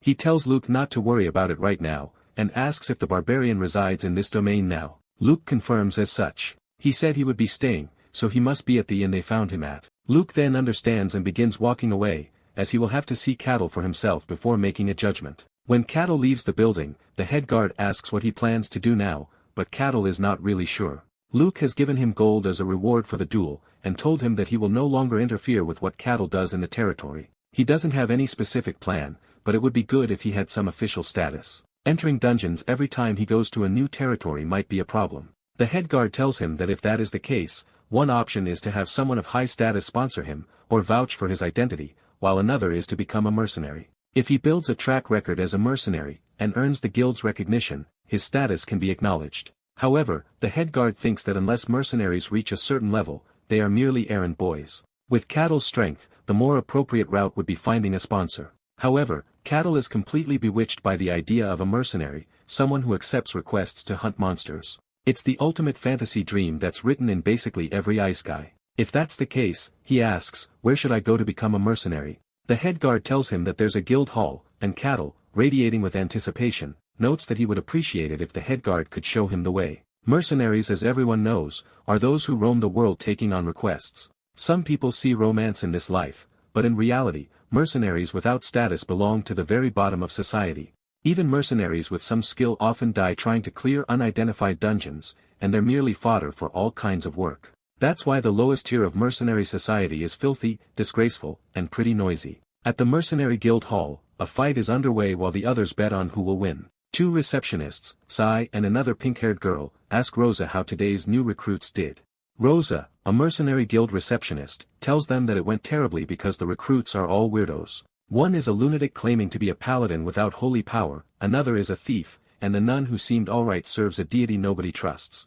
The pink-haired girl thinks that's pretty disappointing, and Rosa sighs. There's not a single decent person among them, and those muscle-headed mercs keep picking fights all day. If only a cool, handsome prince on a white horse would appear and rescue me from this dumb desk job.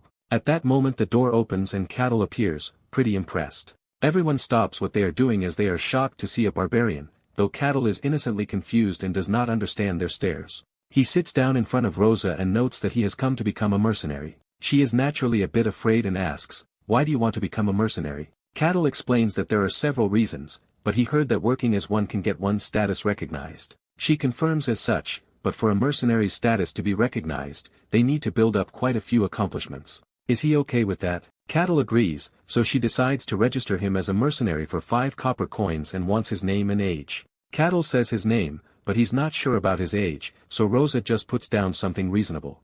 With that his registration is complete, and he gets a mercenary badge, which represents his status as a mercenary. He should not lose it. Cattle looks at it and grabs it with a pretty joyful and innocent expression. He asks, "What kind of requests are available? Can I take a job right away?" Rosa confirms this and puts forward the requests he can currently take on. Cattle looks at the list and sees that it's a bunch of stuff, pretty dirty stuff like herb gathering, sewer cleanup, or even night patrols. Naturally, Rosa is sweating bullets because she heard barbarians are really loud. What if he suddenly lashes out? Should she maybe call for help? She begins explaining that if he wants to start with simple jobs and build up a record, he will eventually qualify for harder missions. But Cattle calmly chooses this one, which is herb gathering. Rosa asks if he's sure, and Cattle agrees, as he has no problem with it. He asks where he will gather, and Rosa explains that most of the herbs grow outside the village, and also gives him a picture of what the herb looks like. Cattle immediately heads out, and Rosa is surprised by just how calm this barbarian is. After Cattle leaves, Rosa's co-worker immediately approaches her, having been scared for her life the entire time Cattle was there. Cattle goes outside the village and sees many herbs exactly like the one shown in the picture. Apparently they're good for wounds, but they look kind of strange. Well, it doesn't matter to him. He takes his coat off and puts on his protective gear, which is a straw hat, because of course, UV rays are harmful even in another world. About 1 hour later, give or take, he returns to the Mercenary Guild Hall, putting the gigantic bag of herbs in front of her, and asking if this is enough. She confirms as such, while wondering if he is some kind of reseller trying to strip the herb field bare. She is also surprised by how excellent their condition is.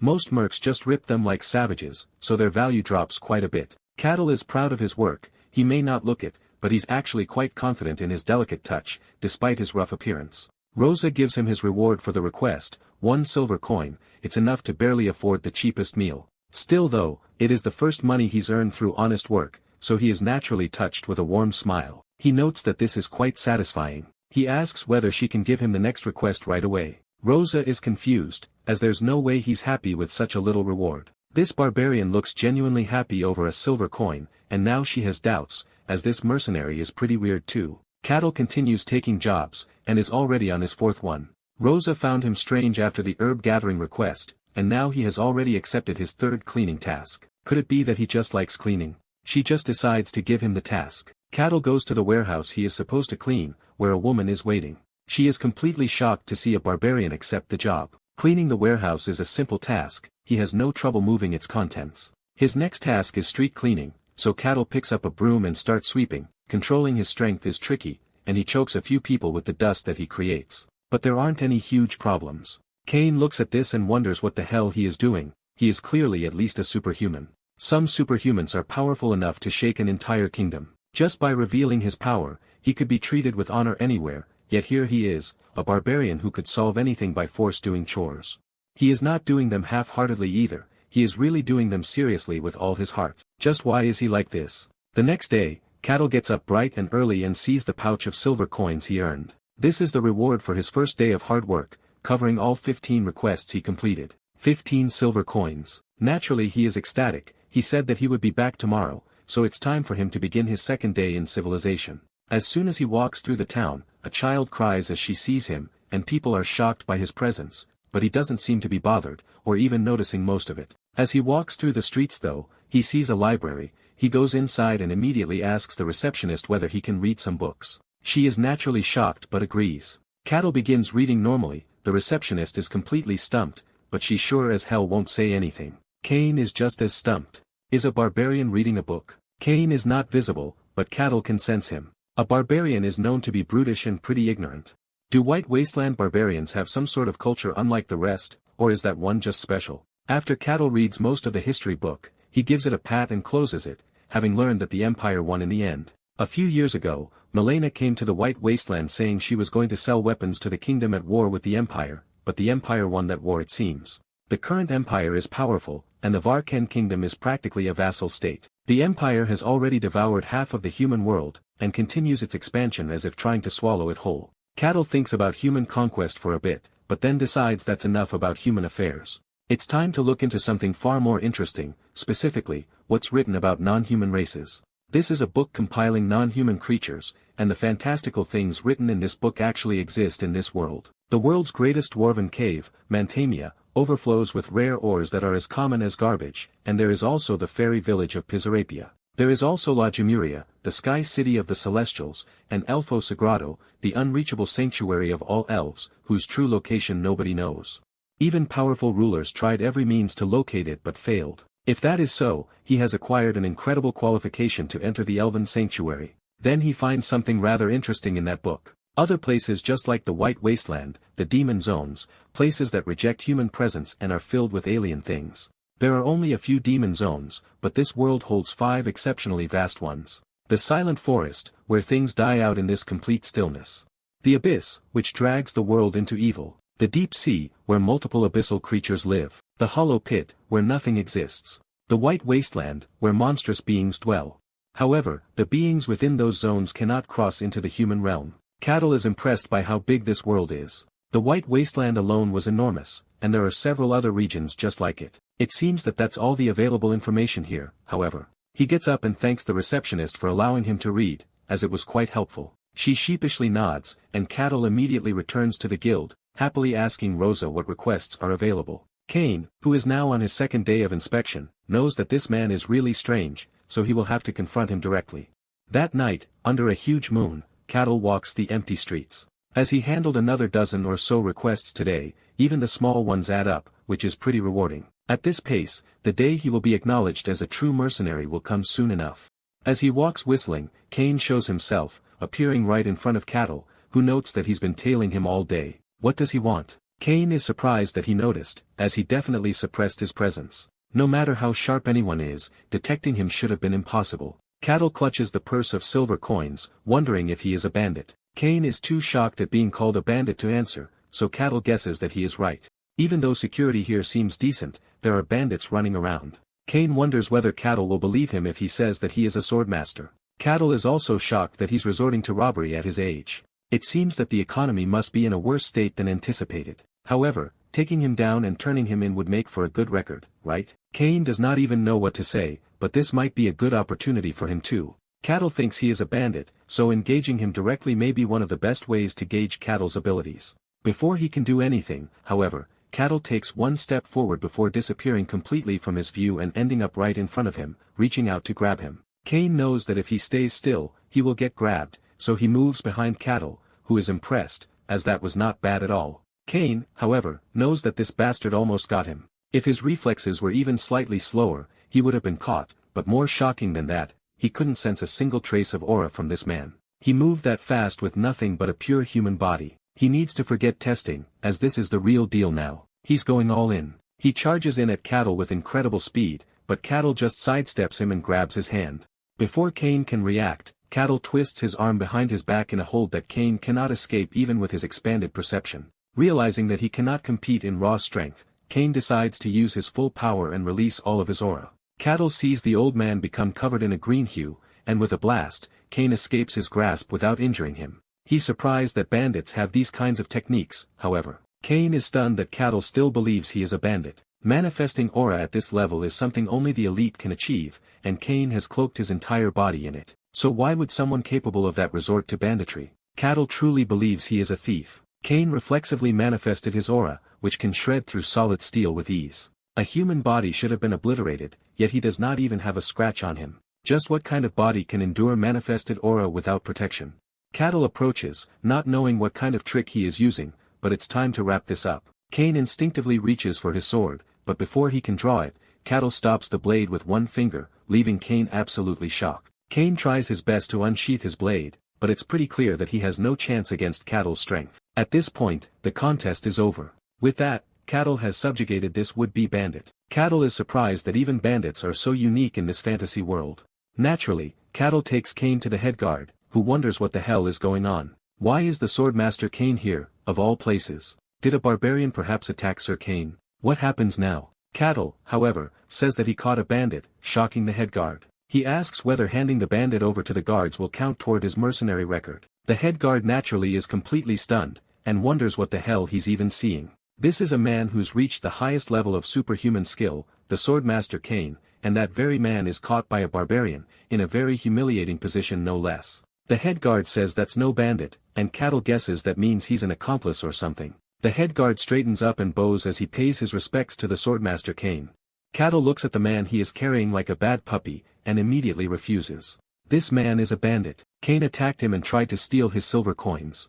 The head guard tells him that he really is a swordmaster. He would never mistake that face. Cattle wonders if it could be illusion magic, but the head guard points out that a mage powerful enough to do such a thing would be as respected as a swordmaster. Cattle wonders if the swordmaster is just a fancy name for some kind of bandit group, but the head guard denies it. Cattle wonders if he really is a swordmaster, and the head guard confirms as such. Cattle just looks at the head guard with an extremely confused expression, so the head guard decides to just report this to the Lord. Naturally Luke is just as shocked to hear that Sir Kane was defeated. Cattle apologizes to Kane, as he should have let him explain. Kane also apologizes, admitting that he is to blame for not explaining himself. With that, a heavy silence falls between them. Luke watches the scene and wonders what the hell is going on. He expected Kane to seek out the barbarian for a duel, but he never thought he'd lose. Luke does not know the details, but Kane was clearly defeated, meaning the barbarian is stronger than a swordmaster.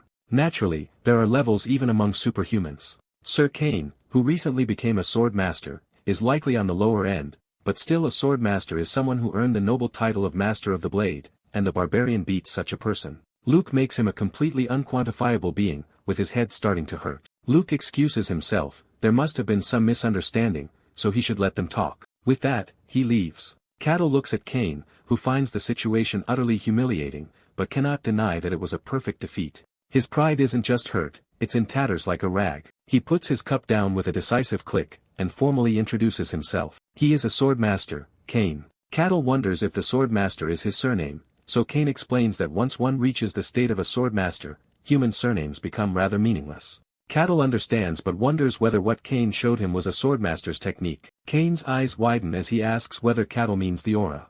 Cattle looks at the aura. At first, he thought it was merely a bandit's trick and paid it no mind, but now that he knows it is a swordmaster's skill, he is fascinated. Kane tells him that this is a manifestation of mystery called aura. Cattle understands, so what he did back then was aura. He gets up from his seat and asks how he can learn to use it, and Kane is a little confused but explains that he has to manifest it by controlling the mystery. The mystery refers to the mystical energy itself. When one uses it as aura, one is a swordsman. When one uses it as mana, one is a mage. Both disciplines use the same force, so Cattle asks whether Kane would be willing to teach him that skill. Cattle admits that he is embarrassingly ignorant and asks Kane to teach him. Kane feels inclined to agree, but wonders whether Cattle really needs his guidance. Isn't Cattle stronger than Kane? Cattle sits back down and explains that he doesn't know anything about the mystery or swordsmanship. He just swings blindly. Kane tries to regain some of his confidence, as he is a swordmaster. He may have lost, but he did not even draw his blade, so he will teach the barbarian the way of the sword and show him its greatness, and so he will reclaim his shattered pride. He agrees. He is a swordmaster who uses a blade, so without a sword, he is half a man. Cattle understands. No wonder Kane seemed so weak. It's because he didn't use his blade to be called a swordmaster with just that level of strength. He thought something was off. If he used a sword, he might have actually won, so he is looking forward to it.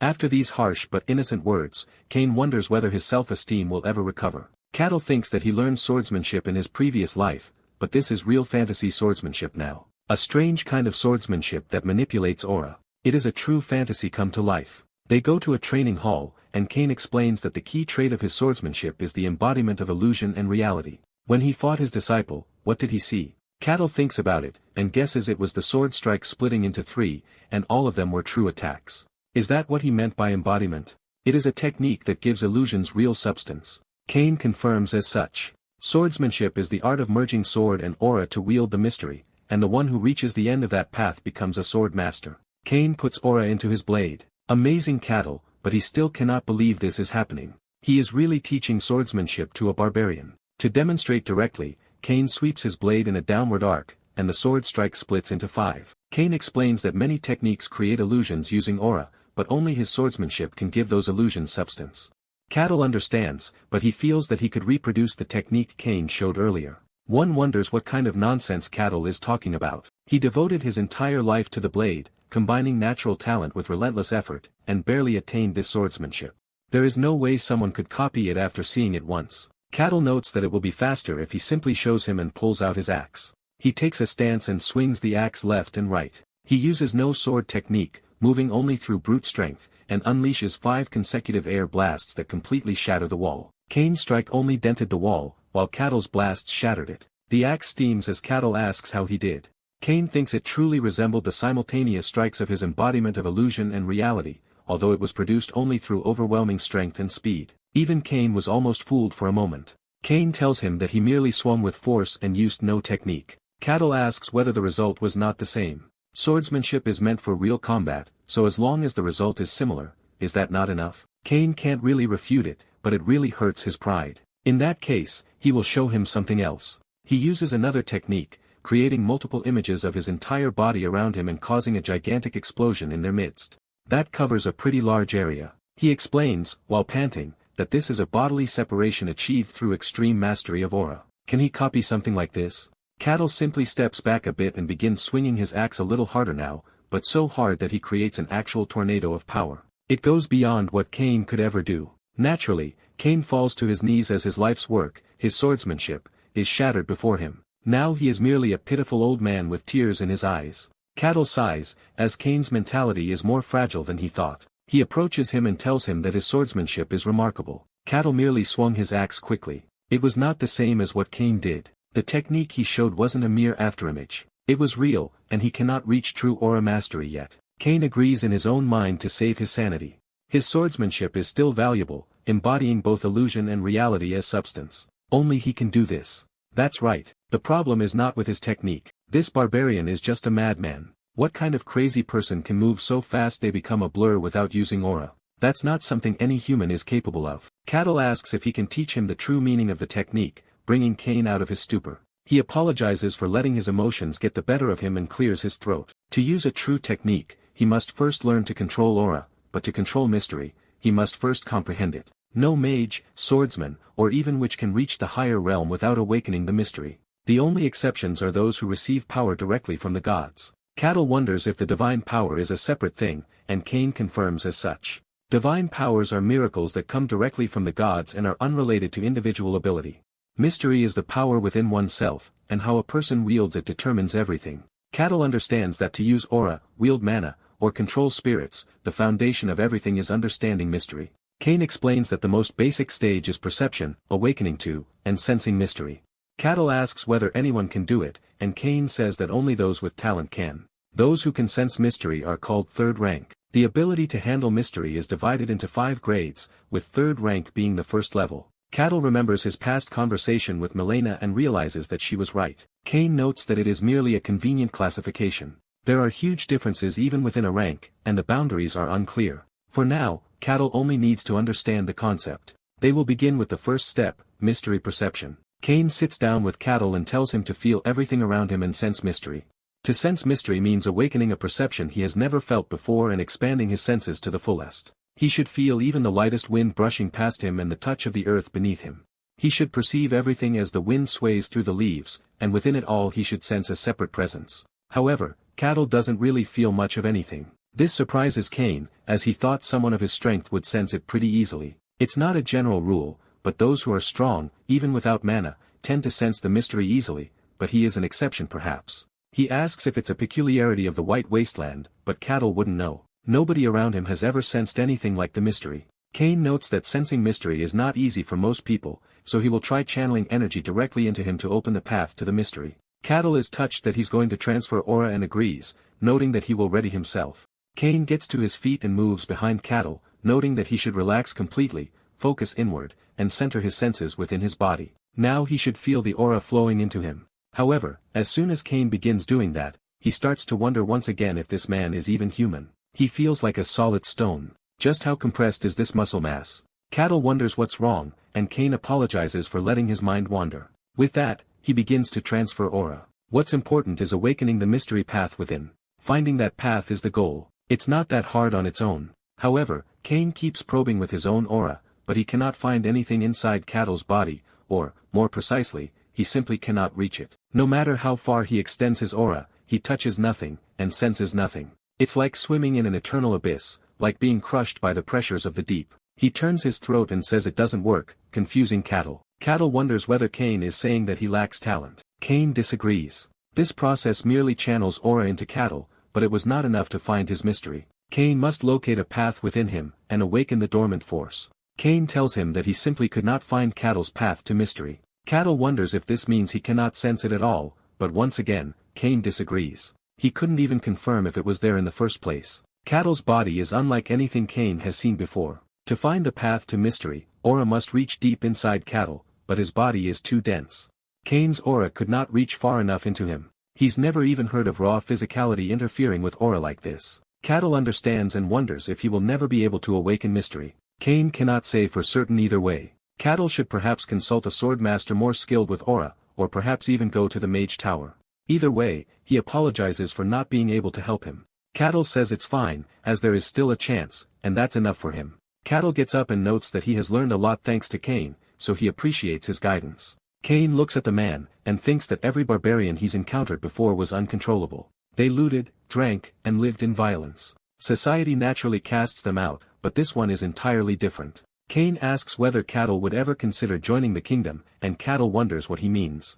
Cain notes that he means pledging loyalty to the kingdom, and receiving a rank. With his strength, he could rise high. Cain would even sponsor him. Cattle appreciates the offer, but he refuses, as he does not want to be tied down. Cain makes the offer because with Cattle, they might even shake off the Empire's control. Cain wonders even so, wouldn't a noble rank tempt him at least? Isn't that enough of an offer? Cattle however chooses to enjoy his own freedom.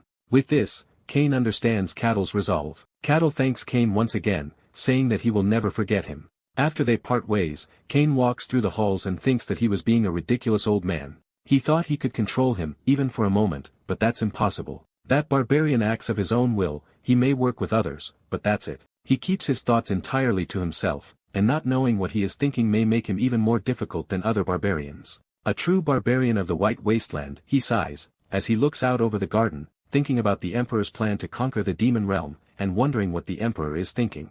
He shares this news with Luke, who is not surprised that the Emperor wants to conquer the demon realm. Cain is furious because people are dying in the name of reconnaissance, yet the Emperor is completely serious about the campaign. Maybe he thinks he's some kind of reborn emperor from the past. Either way, it is a matter for the future. They haven't even conquered all of humanity's domain yet. Luke asks whether it is only a matter of time, and Cain confirms that it is. The Gehenna Kingdom is still part of the Empire. Cain and Luke could be summoned at any point, so Luke should be prepared. Cain sighs and leans back into his chair, as this world has become a mess, and now the Emperor's half mad. It is truly a headache. Luke senses the double meaning in his words and asks if those rumors are true. Cain confirms as such. The demons have begun to move. Dungeon outbreaks aren't normal either, and it's not confirmed, but some say the taint of the demon realm is finally leaking out. Something is happening, and whatever it is, it will be bad for humanity. Then again, maybe the strangest thing that could have happened, has already happened. Luke agrees, and Cain asks what Luke thinks about Thal. Luke does not really know, but Thal is at least not an enemy. Beyond that, neither of them can say. The next day, Thal walks through the streets, but he can see that, left and right, people are scared of him and ducking to get out of his way. He wonders, are they scared of him? Perhaps because of his clothes.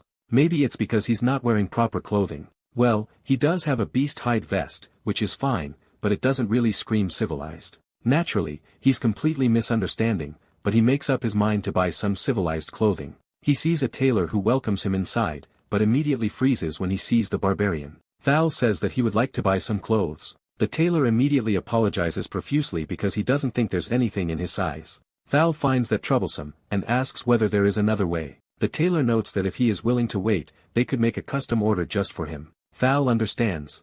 If that is an option, he would like to place a custom order. The tailor immediately agrees, eager to get Thal out of his shop. They will contact him as soon as it's ready. The tailor wonders whether he will survive if Thal dislikes the finished clothes. On the road to the guild hall, Thal finds a shiny gemstone that glows with a beautiful light. He puts it in his pouch, noting that he will ask at the guild hall about it. He goes to Rosa at the guild, and gives her the stone, wondering if she knows what it is. As he picked it up on the way here, she doesn't recognize it at first. But it doesn't look like a normal gemstone. The surface is pretty smooth, and it seems like it's been carved or worked on by someone. There are no markings or names. But her eyes slowly grow unfocused as she becomes bewitched and suddenly feels that it is immensely valuable. Thal wakes her up with a loud snap of his fingers, leaving her a little dazed. He asks if she's alright, and she wonders what he means. Thal tells her she looked like she was pretty entranced by it, but they should ignore that for now. Rosa looks at the orb again, and says it's pretty hard to figure out. It feels like there's some strange energy coming from it. Does he want it appraised? Thal appreciates the offer, but he would rather invite him to the guild hall. Cattle appreciates the offer, but he would rather investigate it himself because that is part of the fun. Are there any jobs available today? Rosa confirms as such, and pulls out the request forms, while Cattle is glad to see that they contain the usual work. He works until the evening, earning another pouch filled with silver coins. He thinks this day was pretty fulfilling, but he also wonders what this orb is. Rosa looked quite strange while she was looking at it. Does it have that kind of function? Suddenly though, he hears a voice in his head beckoning him to come. It's pretty clear that the voice is trying to lead him somewhere, and he can see a map inside of his head. Although it doesn't really have the bewitching effect on him, he guesses it's some kind of domination magic. Sensing that something is wrong, he decides to make his way there. He begins following the path the orb is leading him to, and eventually ends up at the entrance of a dark cave. He smiles as he begins to explore it, and the lich inside the cave is glad to see that another sacrifice has walked in. This time, it is just some barbarian big enough to make a good offering. At the very least, that makes 10. Now he can't believe how easy it is. Soon, even resurrection will be possible. In the past, during the age of the Great War, when many kingdoms fell, one evil mage who manipulated and disturbed people's emotions was behind it all. He controlled the minds of countless kings, incited wars, and ruled over the kingdoms. But eventually, his atrocities crossed the line and caught up with him. He was hunted down by the heroes. However, just before he fell, he had already transferred his soul into a life vessel, allowing him to become a lich. Liches are beings that infuse a soul into a life vessel, undying until that vessel is destroyed. Thus, the once world-dominating evil mage became a lich, and began planning his resurrection, since he needed many lives to be sacrificed for his revival. He settled near a remote fiefdom, and began spreading bewitching orbs, slowly luring out sacrifices. He offered sacrifices to form the monocore needed for his revival, and planned to conquer the world once again using the great power he possessed. His goal steadily drew closer to success. He chose this remote territory because he needed to grow his power in secret. That is why the presence of a barbarian here is unusual. He is surprised that a creature from the north has come such a long way. Judging by his size, he will make a fine offering too. The orb was enchanted with a special effect. It only lures in those who have not awakened to the mystery. Therefore, those drawn in by the orb are people ignorant of it. That would mean this barbarian is just another ordinary soul with no ability to sense mystery. He seems unaffected, but it must be a fluke. He will come, and he will be sacrificed to usher in his resurrection. Cattle eventually arrives at a pretty big wooden door, and steps inside to meet face to face with the lich. He is immediately amazed to see a real one. Lichdom is a realm attained only by mages who have reached the extreme. A lich is the ultimate fantasy villain, and Cattle cannot believe he is seeing one in person. The lich is a little confused, and asks who Cattle is. Was he not lured by the orb? Now Cattle understands. So that's how he's been luring people here, right? The lich is a little confused, as he does not sense any mystery from him. In other words, he's just a normal barbarian. If that truly is the case, then he must have some kind of mental protection artifact, and a high-grade one, likely powerful enough to block his senses. He doesn't know how a barbarian could ever possess such a thing, but it seems like he got lucky, and stumbled upon an artifact. Cattle says he does not have anything of the sort, but the lich does not believe his apparent lies. He tells him that if he had quietly fallen under the spell, he could have died painlessly, but now, he will have to crush him by force. He summons 2 skeletal minions to beat Cattle, and they immediately charge in at Cattle. Cattle guesses that this is just a dungeon with an evil lich inside. Another fantasy adventure for him. One of the skeletons rushes in, but he slaps it across the face, completely pulverizing the skull. Once again, they are even flimsier than he expected, especially compared with the skeletons in the previous dungeon. The lich begins to sweat a little, if such a thing is possible, and wonders if that tongue of his will still work after his arms and legs are gone. He summons many more skeletons and orders them to charge all at once. Cattle casually punches them apart, taking them out with very little effort. The lich is completely stunned, and Cattle is glad that he learned from Cassin. If he destroys the skeletons' heads, they will die. However, since his opponent is a lich, Cattle figured he would at least summon a Death Knight or some other powerful undead. Can he really summon only skeletons? This wounds the lich's pride, and now he is done playing nice. Using the gem inside of his staff, he gives rise to something else. A skeleton knight. Cattle didn't expect to see another one so soon, but perhaps since it was created by a lich, this one might be different. The lich beckons the skeleton knight to charge in, and Cattle is getting excited. As the skeleton knight prepares to strike him down, Cattle unleashes a punch into the knight, sending it flying into the ground. Although it has been mostly shattered, it still has not given up. Cattle is surprised to see that it is tougher than the rest. The lich orders the knight to unleash its mana to the fullest and charge in with abandon, becoming a missile of fury and death. The attack likely will not do anything to Cattle. Cattle simply stares at the skeleton, believing that it's a little too tryhard, and clenches his fist, punching it so hard in the face that the blow sends the skull through the ribcage and causes the entire skeleton to shatter when it hits the ground. The lich looks at this with a wide-eyed expression, and Cattle steps over the remnants of the skeleton knight, thinking that this was a little more unusual, but not that different in the end.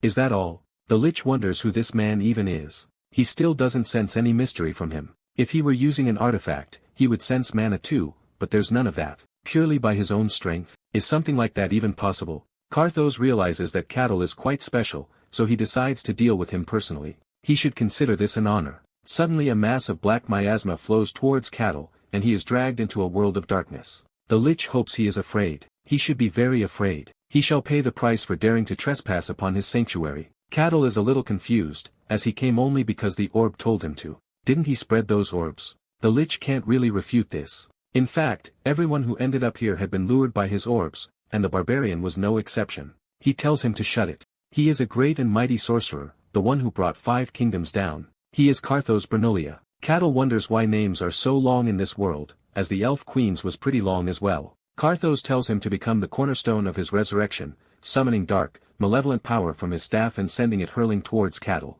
It does not physically harm him, but it makes his eyes spiral, as this is magic that controls human emotions. It draws out negative feelings and traps its victims in them, rendering them mentally broken. It's a unique spell developed by Karthos himself, nearly invincible considering how little mana it consumes. A mere barbarian who can't even wield the mystery stands no chance against such powerful magic. Now what will he do? There is clearly something unusual about that barbarian. Since Cattle is not wearing any artifacts, Karthos decides to capture and study him. He snaps his fingers, summoning a skeleton to take him away. The skeleton begins walking toward Cattle, but Cattle kicks it away before it can obey Karthos' command, shocking the lich once again as the impact creates another crater in the cave. He wonders how something like this is even possible. He was sure the mind control spell worked perfectly. Cattle wonders why Karthos was merely standing there and watching. Was he planning to use skeletons again? That's pretty boring. Humans are creatures naturally ruled by emotion, no matter how powerful they may be, or how broken they are deep inside their hearts. They all carry some form of negativity. That is why there's no way to resist emotional control magic. However, Cattle is a dumbass and wonders if he can't use something like fireballs or magic missiles. The lich does not entertain that question and cannot understand how Cattle is still standing, but how dare he compare his magics to such low-tier things. He gathers all of the murky currents, a wave that is not of form or substance, and commands it to swallow the world and drown all clarity and chaos. Cattle is completely bewitched by this cool-looking spell, and the lich unleashes it upon him, telling him to be utterly consumed. It crashes into Cattle with the force of a typhoon, and the lich laughs, believing victory is his, but he can't celebrate for long, as he begins to cough up some sort of dark substance. He has clearly overdone it, spending all of his mana except the bare minimum needed to hold his body together. Even so, Cattle remains standing, and wonders whether that is all. The lich does not even know what to say at this point. How the hell did that not work? He used the strongest dark spell in his entire arsenal. Even if a great hero were to be struck by it, their mind would have shattered utterly. Cattle thinks it was pretty impressive, but he did not feel anything from it. If that's the end of his show, then it seems that it's his turn now, right? Now the lich understands. He came here knowing who he was. Yes, that confirms it. Cattle wonders what the hell he's talking about, but the lich continues ranting. He laughs, as this was naturally the work of the Empire. Are they that afraid of him? Their intelligence network is impressive, however, to track him down this quickly, but he will rise again. He will shatter their blades and rule the world once more. He heard that deep within the Empire lies a human breeding ground, a place where countless unique talents are raised. That barbarian must have come from there. He is a blade forged solely to kill him, an assassin. Even so, he is Karthos. He will kill him and overturn the Empire. Cattle wonders if he just went insane with defeat, and suddenly the vessel behind him lights up. The lich falls to the ground as his soul rushes into Cattle. Karthos enters the barbarian's body and tries to devour his mind. After doing this, he will have to live in that body forever, unless he can become a lich again, but he has no other option. However, Inside of Cattle's mental realm, it is pretty clear that it's over. He's never seen a mental world like this one, and something is seriously wrong. Just perceiving this place corrupts and collapses his mind, and he can now understand that this is not the Empire. Even the Empire could not create something like this. His mind begins to collapse. With that, Cartho's final thoughts fade away. Cattle is merely confused. The black swirling effect was rather cool, but that was all. Isn't a lich supposed to be the final evolution of a mage? He was really curious about what kind of magic he would use. Well, leeches in this world aren't that impressive. Either way, it seems that he cleared the dungeon, so he should claim the reward. He picks up the staff and wonders if this helps him cast spells. If he has this, perhaps he can use magic. He takes the Mona stone from the staff and decides to keep it in his pocket. He also takes the life vessel, since it belongs to the lich, and must be where Carthos kept his soul. He will ask Rosa to appraise it. With that, he guesses that he is done collecting the rewards, but there's something suspicious around here. Using his inhuman perception, he spots a hidden room, and with a tap, its entrance begins to open. Inside, he doesn't find any sort of gold, but he finds a hidden sacrificial chamber, where a bunch of people are lined up ready to be sacrificed. Cattle wonders who these people are, and waves a hand in front of their faces, but he doesn't get any sort of reaction. He decides to head back to the estate for now. Once he explains the situation there, they will probably send people over to take care of this. He goes to the guild hall, and Rosa welcomes him, noting that he's a bit early today. Cattle confirms that he is. He has a few things to deal with. It's about the orb he showed her yesterday. He explains everything, but Rosa believes he's joking, thinking that a lich, one of only 5 in the entire world, could not be in some backwater place like this. To prove it, Cattle brings out the lich's life vessel, wondering if she could appraise it. This makes it clear to Rosa that he was not joking in the slightest. Rosa is gobsmacked by what she's seeing, and Cattle also mentions that there were some people inside as well. He thought about bringing them out, but their minds were gone, so he just left them. It would probably be for the best if the guild sent someone to check on them. Rosa is shocked at first, but now that she thinks about it, there have been several disappearance cases in their territory, but there has been no news of them being found. If that was really the work of a lich, she has to do something right away. She tells him to wait a moment, as she will call someone immediately. The head guard appears a few moments later, asking if he really met a lich, and Cattle just waves at him, noting that it's nice to see him again. Cattle tells him that the lich has been taken care of, so there is nothing to worry about, it's not really a big deal. When Cattle tells him that the lich's name was Carthos Bernoullia, the head guard is shocked. Cattle asks whether he knows of Carthos, and the head guard replies that everyone does. Carthos was a sorcerer who flipped the world upside down over a century ago. He is the creator of magic that manipulates emotions, causing chaos throughout the land. He drove kings mad, and brought ruin to 5 kingdoms in total. Cattle understands, but claims he wasn't really that impressive. He was just doing weird things on his own, and ended up self-destructing. The head guard believes that's absurd, a mage like Carthos self-destructed. He requests a more detailed explanation, but Cattle does not have much else to say, as that's literally what happened. The head guard just stays silent for a moment, and tells him to wait, as he will go, and inform the Lord. When Luke hears what happened, he is also shocked, and asks whether they are sure it was a lich. Could it have been some other kind of monster? The head guard explains that, based on the testimonies of the people who were rescued, it is unlikely. They also have physical proof of his phylactery. Luke is amazed, a lich of that level hiding near the estate. The Empire may dispatch investigators at any point now, of all times with Cain also away from the estate. This has become a real headache. He tells the head guard to prepare to send word to the capital. Luke notes that they were fortunate. If the Barbarian had not found it, they might have been the first victims. Carthos was likely in the midst of resurrecting fully as a lich, and things were likely not in a normal state. Luke notes that this seems likely, but even so, this was a remarkable feat. They also need to give Cattle a fitting reward, assuming they can offer anything adequate. The next day, just as the sun begins to shine through the windows, Luke is awakened by someone calling his name. He gets out of bed, and tells the maid who was calling for him to come in. She immediately rushes inside and explains that the Inquisitor of the Sun God, Lord Aquas, has arrived at the estate.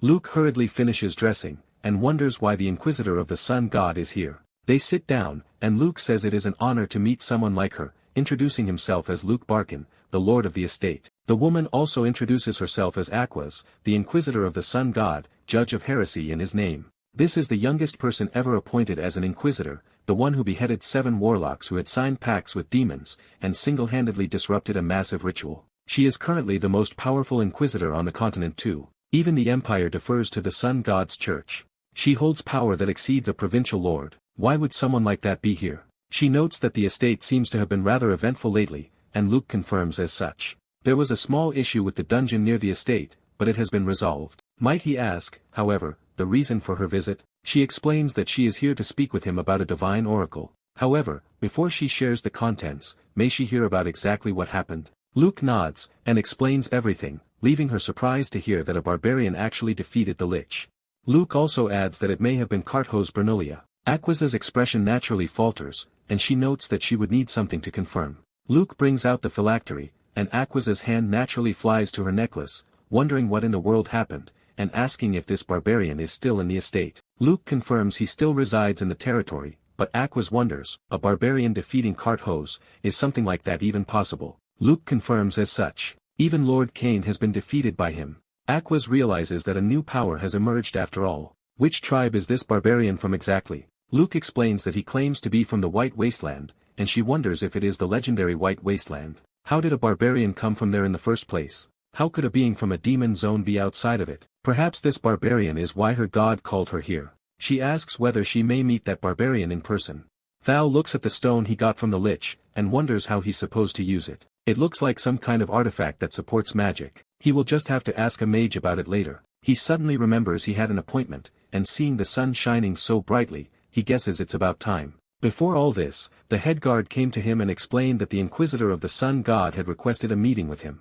The meeting will take place at the church. When he meets her, he should show proper respect. Thal told him not to worry, and now he leaves his room with the head guard, saying that they should depart. In this world, gods actually exist. They bestow power directly, and may descend even in person. The place where those who serve them gather is called the church, as anyone would know. But what makes a fantasy church different? That's what Thal wants to know. As they approach, he is a little amazed by the architecture, and the head guard notes that someone will guide him once inside, as he cannot go further in.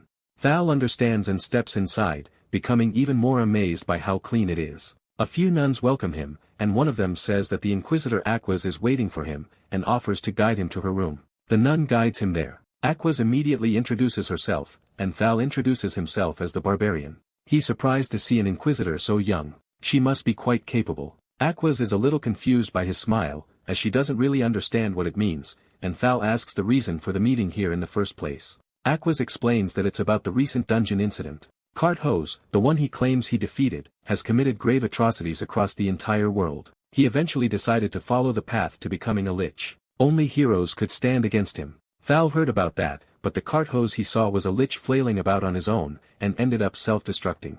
It appears she does not believe him either, but he can only speak of what he saw. Aquas understands and asks whether he would permit her god to witness the conversation directly. If he lies in the sun god's presence, there will be a divine reaction. Thal understands that it is like a divine lie detector.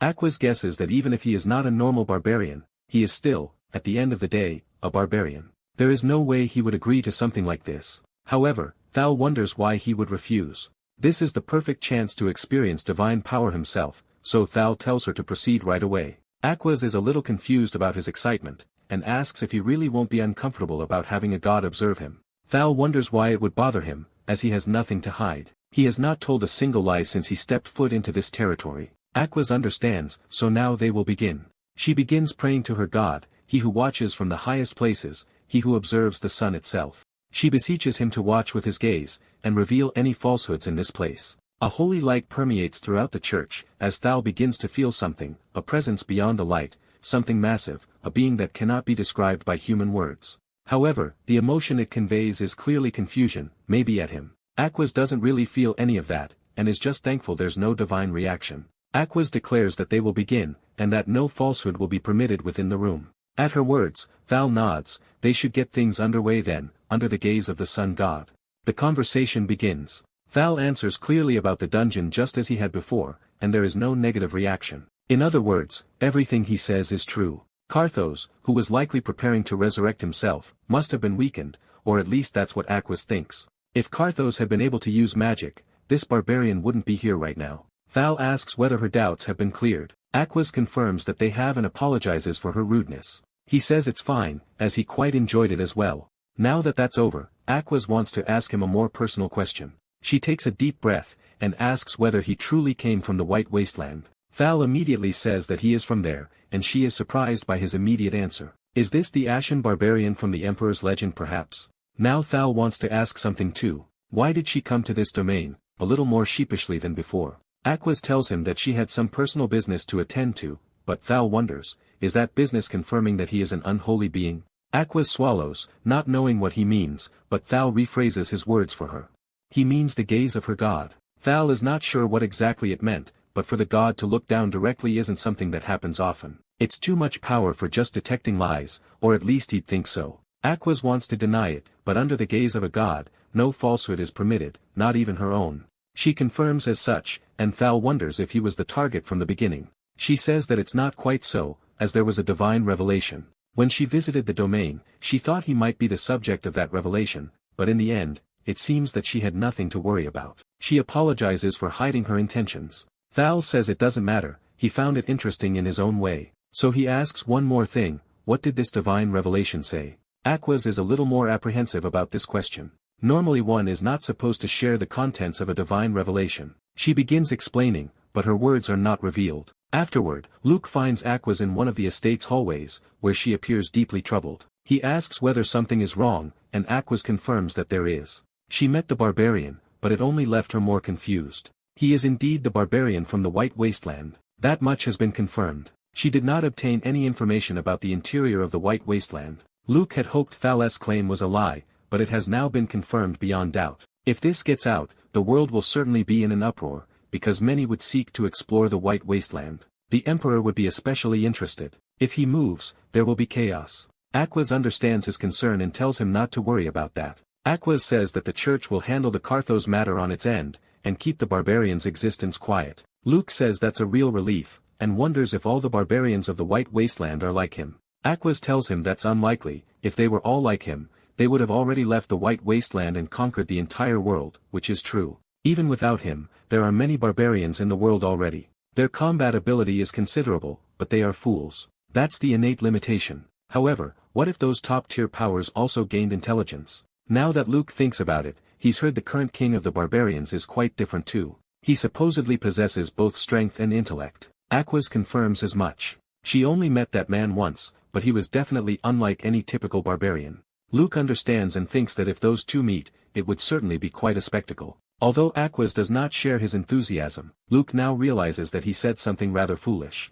The relationship between barbarians and those who serve the gods is strained. That is why their growing power is not a matter to treat lightly. He also wonders what exactly was in that divine revelation that made her need to meet him alone. Aquas explains that she had to confirm something, whether he was a pure human, or something merely mimicking that. Luke asks what that revelation was, and Aquas explains it again. However, her words are not revealed. Luke, hearing this, immediately invites the barbarian back to his office and hands him some tea, hoping that he's doing well.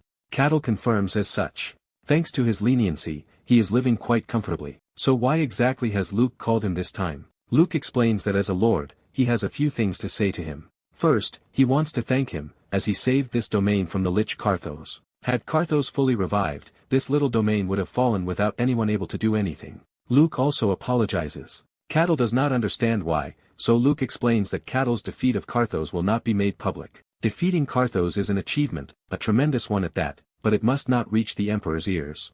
If he finds out, he will act personally, so it's better to give someone else the glory. Cattle doesn't really mind at all. Still, Luke does not know whether this makes up for it, but he has prepared a reward for saving the domain. He snaps his fingers, and his butler arrives, presenting the reward to Cattle. Luke notes that it is no ordinary reward, and tells Cattle to see it for himself. Cattle takes the pouch, opens it, and is surprised by what he sees.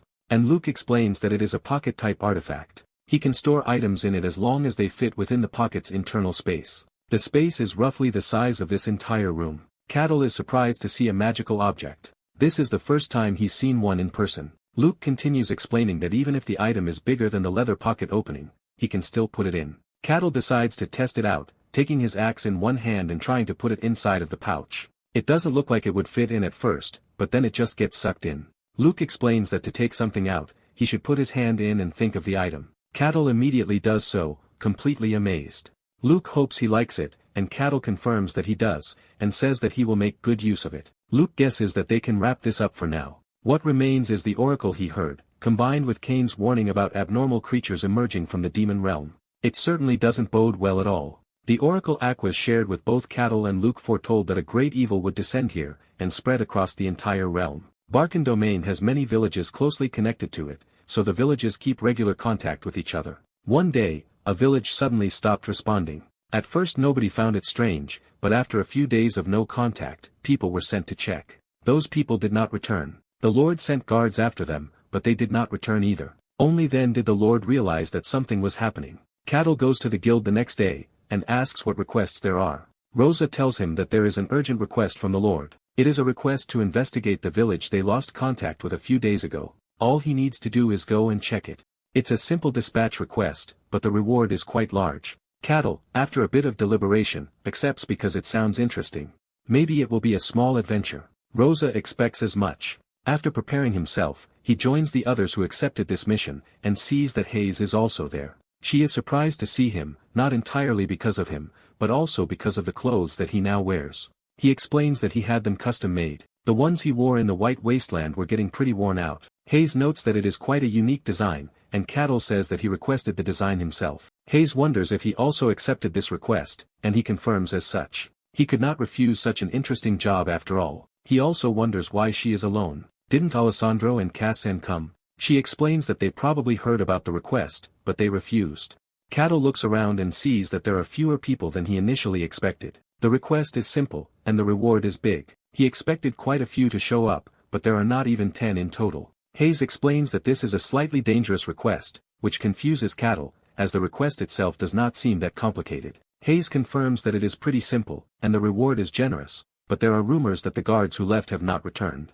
It doesn't seem like such a simple request once one looks at the facts. Even so, Cattle believes there are too few. He thought at least 10 would come. Hayes inches closer conspiratorially, and notes that another rumor explains the low turnout. Aquas will also accompany them on this request. Not many mercenaries dare travel alongside the heretic inquisitor of the sun god. Hayes just hopes Aquas is not planning to do anything to her, but Cattle says that won't happen. She's polite and kind. Hayes is surprised that he knows her, and Cattle confirms as such. She's a friend, after all. Before Hayes can register the shock, Cattle just walks up to her and notes that it's good to see her again. Aquas does not recall becoming friends with him, and Cattle laughs and admits that she caught him, and suggests that they become friends from now on. Aquas just decides to let it go for now, and looks past him, wondering if his companion is also a worshipper of a different god. She means Colossia, of course. Cattle is impressed that she knows and asks if that's a problem. Aquas doesn't see it as such. The followers of Colossia are currently in a period of rest, as far as she knows. Only those in high-ranking positions remain active. Looking at the sheepish woman in front of her, Aquas assumes that Hayes must hold a high-ranking position within the order. Eventually the head guard arrives, too, and Cattle is glad to see him again. The head guard, seeing that all of the participants who accepted the request are here, notes that they will now depart for the lost village. As everyone walks, the atmosphere is pretty quiet. Cattle thinks that gathering like this feels as though they have formed a raid party. He still has some questions, so he approaches Aquas, and asks whether her participation means the time from the oracle has come. She is a little surprised by his sudden presence, and after a bit of deliberation, she explains that she cannot say. The god did not reveal the exact time or place. It might just be something simple, like the village simply losing contact, but there is still a chance that this incident is connected. Cattle is pretty satisfied with this answer, as he remembers what she said about the descent of a greater evil. That certainly seems like fun. Eventually the group arrives at the village entrance, but they are met by silence. The head guard asks Aquas what she senses, but she does not feel a thing. The head guard hopes that they just ran away or something and tells them to spread out and look for any sort of tracks. Everyone understands, but the head guard remains at the entrance for a moment. The village could host at most 100 people, yet it is impossible for all of them to vanish without leaving a single trace. There must be some sort of clue around here, so they begin the search. One of the adventurers finds something rather strange, and goes to report it to the head guard. He has found and it is not cold. It was prepared only moments ago, as it's still warm. The head guard goes to check it himself and wonders what in the world this is. Contact was lost at least several days ago. Since then, many were dispatched here, yet none returned. He asks if there's any trace of the villagers, but the adventurer says there's nothing, not a single sign of people leaving or hiding. This confuses the head guard even further, and he tells them that, for now, they should keep searching. There are signs of life, but no trace of humans. How could something like this happen? As the evening turns into a cooler night, the head guard arrives at another section of the village and asks what they found. The adventurer explains that it is basically the same everywhere. There is proof that people were here until recently, but there is not a single trace of the people themselves. The head guard asks Aquas if she knows anything, but she does not. The head guard asks Ketel, but Ketel has not found anything and cannot sense any presence either. Ketel suggests asking that woman whether she knows anything. The head guard wonders what he is talking about, but Ketel gestures with his head. Did they not notice there's someone over there? The head guard is surprised, not only because he did not sense the woman's presence, but also because she was not there when they entered the village. When did she appear? The woman lets out a melodic laugh, noting that this is rather interesting. She approached unnoticed and camouflaged herself perfectly, yet he still noticed her. Ketel scoffs. A stranger showed up, and she thought he would not notice. The woman bows slightly and says that is not what she meant. Normally, he should not even be able to perceive her. Even the Inquisitor of the Sun God did not notice. After all, he doesn't seem like he's awakened to mystery either. So who is he? An unexpected harvest for sure. The head guard, hearing her words, immediately orders everyone to spread out and turns to Aquas, whose expression falters completely because she cannot sense anything at all. Everyone is shocked that even the Inquisitor of the highest-ranking church could not detect it. This means one of two things. Either she is not evil or demonic at all, or she is such a high-ranking evil that detection is impossible. The woman coos gently that this is a shame. She would have liked to follow them and see their domain. Well, she's decided now. Since this barbarian is so amusing, she will drag him into hell as her slave. Dream girl, TBH. With a snap of her fingers, she unleashes a hollow purple and begins rising in the air with newly grown wings, shocking everyone who is looking at her. The head guard tells everyone to run and get out of this place. However, the domain expansion is holding them in place. She explains that they cannot leave because the village is her domain. Nobody can escape without her consent, and they are all her prey. Everyone is naturally extremely shaken, but Ketel remains unconcerned and asks if that really is a demon. Hayes confirms that it is, and a named one at that. She begins praying to Colossia and begging the goddess to save her. Ketel just pats her on the head and tells her to calm down as he is here, all might sounding ass. However, he also wonders what it means for a demon to have a name. Hayes explains that not every being called a demon in this world is powerful. They are merely referred to as demons for convenience, but in reality they are only fragments of evil and demonic energy. There exist beings, however, who can be called demons. They are born in the cradle of darkness without parents, and by their own will they claim a title. These are true demons. No matter who they are, demons with names possess enough power to shake an entire kingdom. Ketel understands that this one truly is a named demon. Hayes confirms this and says that, judging by the shape of its horns, the demon must be a seedier, who first appeared centuries ago. Why would such a being emerge in such a remote land? Ketel walks over to the barrier and touches it, wondering whether it can be broken. Hayes says that it cannot. This place is already her territory. Unless the demon is defeated, there is no way to leave the barrier. Ketel presses against it, and it immediately begins to fracture. He smiles slightly and pats the fracture back into place so he is not discovered. Perhaps he will watch a little longer.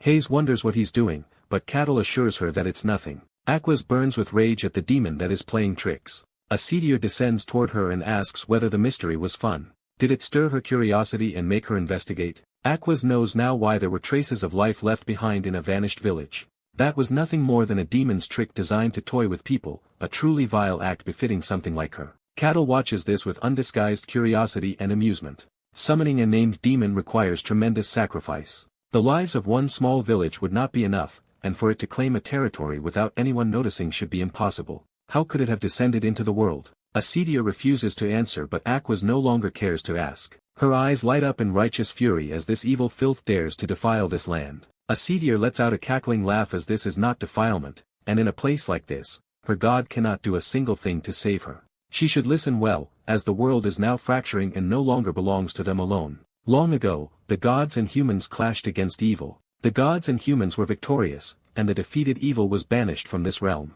From the foul hells, she has awaited this day with longing. She is a seedier, the demon of gravity. She shall wash away the disgrace of the past, and stain the world in evil. Aquas tells her that she is just a vile creature. This world belongs only to the gods and humanity, so she should return to her rightful place. She raises her hand, and a spark becomes a whole-ass display of light, as she is immediately clad in combat armor. Ketel is amazed that a seedier does not attack Aquas while she transforms.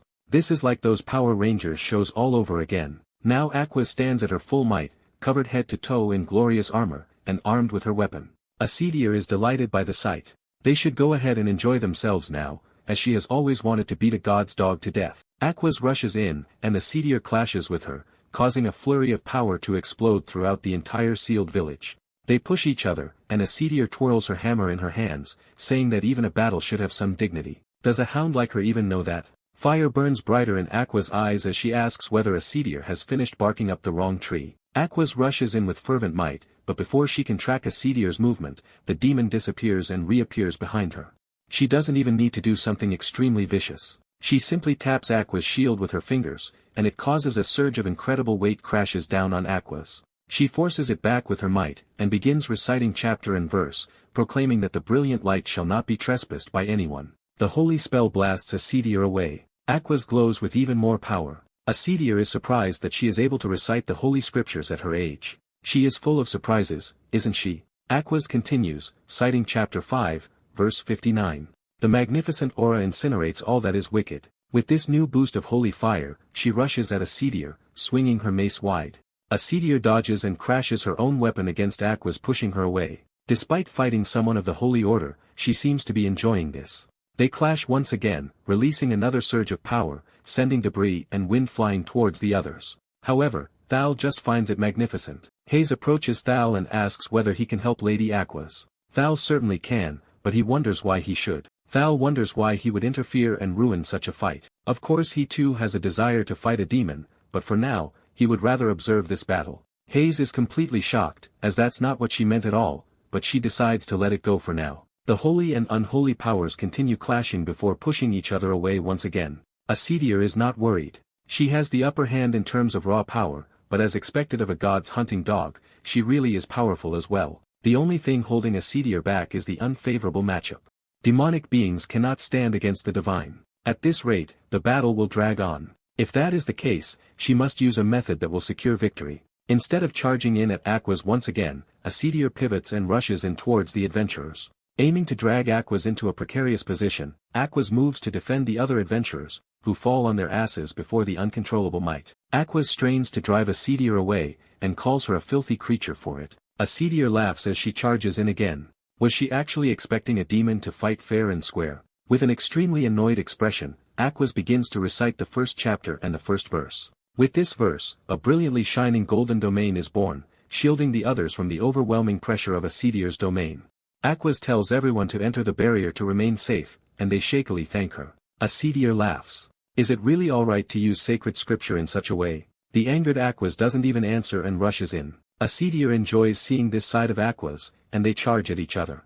Aquas unleashes an overhead strike with her mace, but a Seedier uses the blow to carry her momentum upward. She notes that death is just death. Nobody will recognize her pathetic noble sacrifice in the end, or even remember her face. Aquas twists her entire body and strikes from the side, and a Seedier continues to dodge, telling her that if this keeps going on, she will be defeated and tarnish her god's honor. If Aquas defeats a Seedier and returns, would her prestige and influence not grow? It is simple. Aquas only needs to dismiss the holy ground protecting the others. Wouldn't that be better for both of them? Aquas wonders if she's really trying to play tricks on a god-ordained inquisitor, but a Seedier just laughs. Perhaps she's really planning to die here. Aquas refuses to listen to her any further, so a Seedier understands.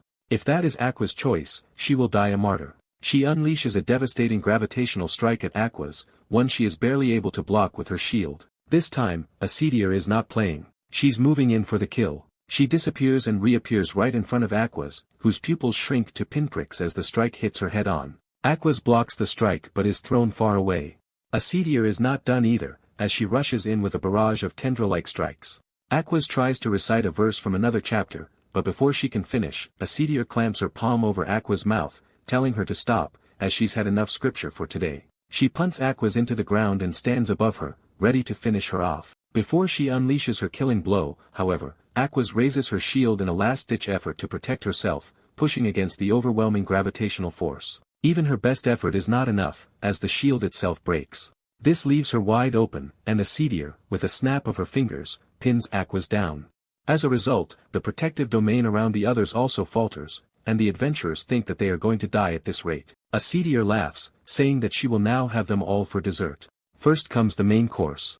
She has always wondered what the noble hound of a god tastes like. Before she can sink her sharp teeth into Aqua's nape, Cattle appears and puts a hand on her shoulder, telling her to stop, as that's far enough. Naturally, a Seedier is more than a little confused, her satisfied expression faltering, as she did not sense his presence at all. Cattle just grips her a little tighter, and hurls her pretty damn hard into the ground. Aquas is left stunned. She had forgotten that this man was the transcendent powerhouse who defeated a swordmaster. Even so, they are up against a named demon.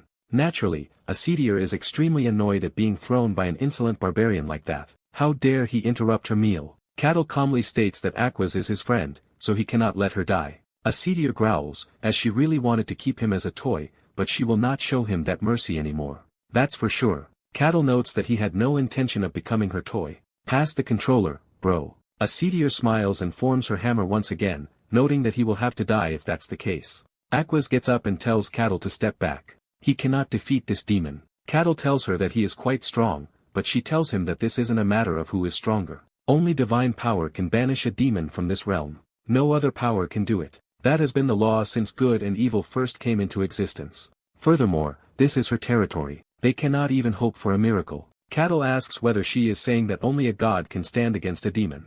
Even if that's true, it doesn't look like she is in any condition to fight now. Aquas tells him to pay her no mind.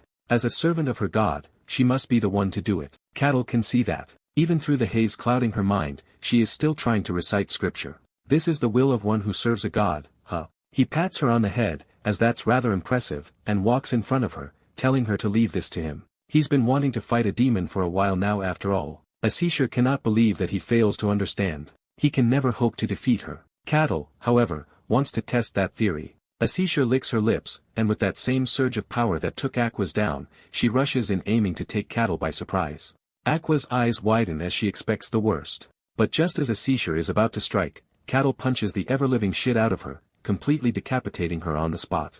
Aquas naturally can't believe what she's seeing. Did he smash her head with just his fist? Is something like that even possible? Asishur's headless body moves to a safer distance, and she regenerates fully. Cattle is surprised. Even when her head shatters, she regenerates. She's different from the skeletons. Asishur wonders what the hell he is. Now more focused than angry, Asishur demands to know Cattle's true nature, but he answers that he is nothing more than a simple barbarian. Asishur bites her lower lip as this feels too strange. There is no trace of mystery. He wields neither aura nor magic, so she will have to check it herself. She summons another gravitational portal behind him and rushes in with a lot more fervor, this time putting her entire body into an overhead strike. Cattle is not really surprised, just a little awkward, as it feels a little weird to strike something in human form. It can't be helped. He extends his fist forward, smashing it through Asishur, who simply does not understand what is going on. Cattle pulls his fist back, sending her flying, but this time, Asishur regenerates much faster, although it seems to take a toll, as dark blood spews from her mouth. She falls to her knees, thinking that something like this is impossible. It was nothing but a mere punch. It wasn't strengthened by aura or magic. It was a simple punch. Cattle is also glad that she regenerated immediately this time. He looks at Asishur and wonders what principle is behind it. Asishur tries to summon her weapon again, but Cattle rushes in before she can. He unleashes another devastating blow to her face, punting her into the ground, completely eradicating her skull. Cattle looks at her body closely, and can see that it's not really regenerating, but reorganizing as it's swept up by gravitational tendrils. That energy allows another body to appear somewhere else nearby. Asishur finds it utterly ridiculous that Cattle can fight her with nothing but brute strength. Worse, he may not even be using his full power against her. She calls out to Cattle, he points at himself, and Asishur tells him to listen well. She is Asishur, the demon of gravity. Does he really think he can continue facing her with nothing but raw strength? Cattle stays silent for a moment and notes that it doesn't seem all that impressive to him in the first place. At that moment, Asishur's pride shatters into a million pieces, and she rushes in with so much rage and power that it sends the earth beneath her flying. She swings the hammer with much more force this time, hurling it towards Cattle, whose hair merely flutters. He catches the hammer in one hand, noting that it's not bad, as it is quite heavy. With the same hand, he tightens his grip and completely shatters it before unleashing another decapitating punch into her, sending her flying. Asishur regenerates again but thinks that this is impossible. She's the demon of gravity. At full power she can imbue a hammer with the weight of a fortress, and yet he blocked it barehanded, and even shattered it. A so-called simple barbarian with no grasp of mystery should never be capable of this. It is impossible. She unleashes the full brunt of her power right into Cattle, telling him to just die already. However, he simply clenches his fist and punches her gravitational power away, sending it hurtling back toward her. The reflected force combines with his punch and creates a bomb-like explosion. Aqua shields herself from the blast, wondering what she's even looking at. Centuries ago, Asishur was a mighty demon who single-handedly brought down a kingdom, and yet that same demon is now being beaten to death by nothing but punches. Cattle stands above her, seeing that she's still regenerating, so she's not really dying. His ordinary physical force alone is not enough to kill a demon, it seems. Asishur has now realized this man is powerful beyond any comprehension. She asks what exactly he is, but Cattle has already told her he is just a simple barbarian. Asishur finds this laughable still. She has one more test she would like to perform. Suddenly she disappears from beneath Cattle's foot and ends up above them, unleashing something a lot more devastating. She surges with incredible power, blasting it outward as she reveals her true form, as numerous jagged spears appear beside her. She tells Cattle that she will pierce right through him with every ounce of power that she possesses. Cattle is not afraid at all. He is glad to see demonic power used so fully for the first time. Aquas has realized that this is dangerous. Cattle cannot defeat Asishur with sheer physical force, but Aquas can support him with divine power. Asishur commands the thorns to strike and slay, and the legion of thorns immediately hurls itself towards Cattle, who does not move at all. He simply bats them away with his axe, completely shattering them with each strike. Asishur is shocked yet again in this fight, and Cattle rushes in aiming to strike her down once again. Just in time, Aquas completes her verse, imbuing his axe with holy power. Naturally, Cattle is amazed to wield the power of a god like this. Aquas tells him that he needs to strike her down now. While he still can, Cattle would have preferred to observe a little longer, but it can't be helped. Still, it has been an enjoyable fight. He drives the divinely imbued axe into Asishur's chest, dealing a mortal wound as she realizes she has lost. The divine power overwhelms her, and she falls to the ground, slowly beginning to disintegrate. Cattle lands next to her with a crash, noting that this was pretty entertaining. Asishur laughs and says that being dragged back to hell like this is quite disappointing, but it was not all in vain. She has confirmed that someone like him exists in the world above, a being of incredible power. She asks what his name is, and Cattle, believing it to be an innocent question, simply tells her. Aquas screams for Cattle not to reveal his name, confusing him, but Asishur begins to laugh. She sends a command down to hell, telling all who dwell in hell to remember the name of the barbarian Cattle. They should engrave his name in their memories and claim the being known as Cattle. A million demonic eyes appear, carrying power far greater than Asishur herself can wield, and it slowly begins to seep towards Cattle. Asishur laughs, as from this moment on, he belongs to the demons. The legions and legions of eyes rush in towards Cattle, but he simply closes his eyes, and within Cattle's mental world, they cannot even hope to penetrate what he truly is. The eyes try to reach him, but the legions immediately retreat, leaving Cattle confused as to what exactly was supposed to happen. Asishur wonders how this is possible, as that darkness should have torn through him, and Cattle, seeing that Asishur is still present, simply swats her away, completely disintegrating her. Aquas and Haze are left entirely stunned, but Cattle just stretches, as Asishur's barrier breaks, and sunlight pours through, and smiles broadly, thinking that the request is now finished.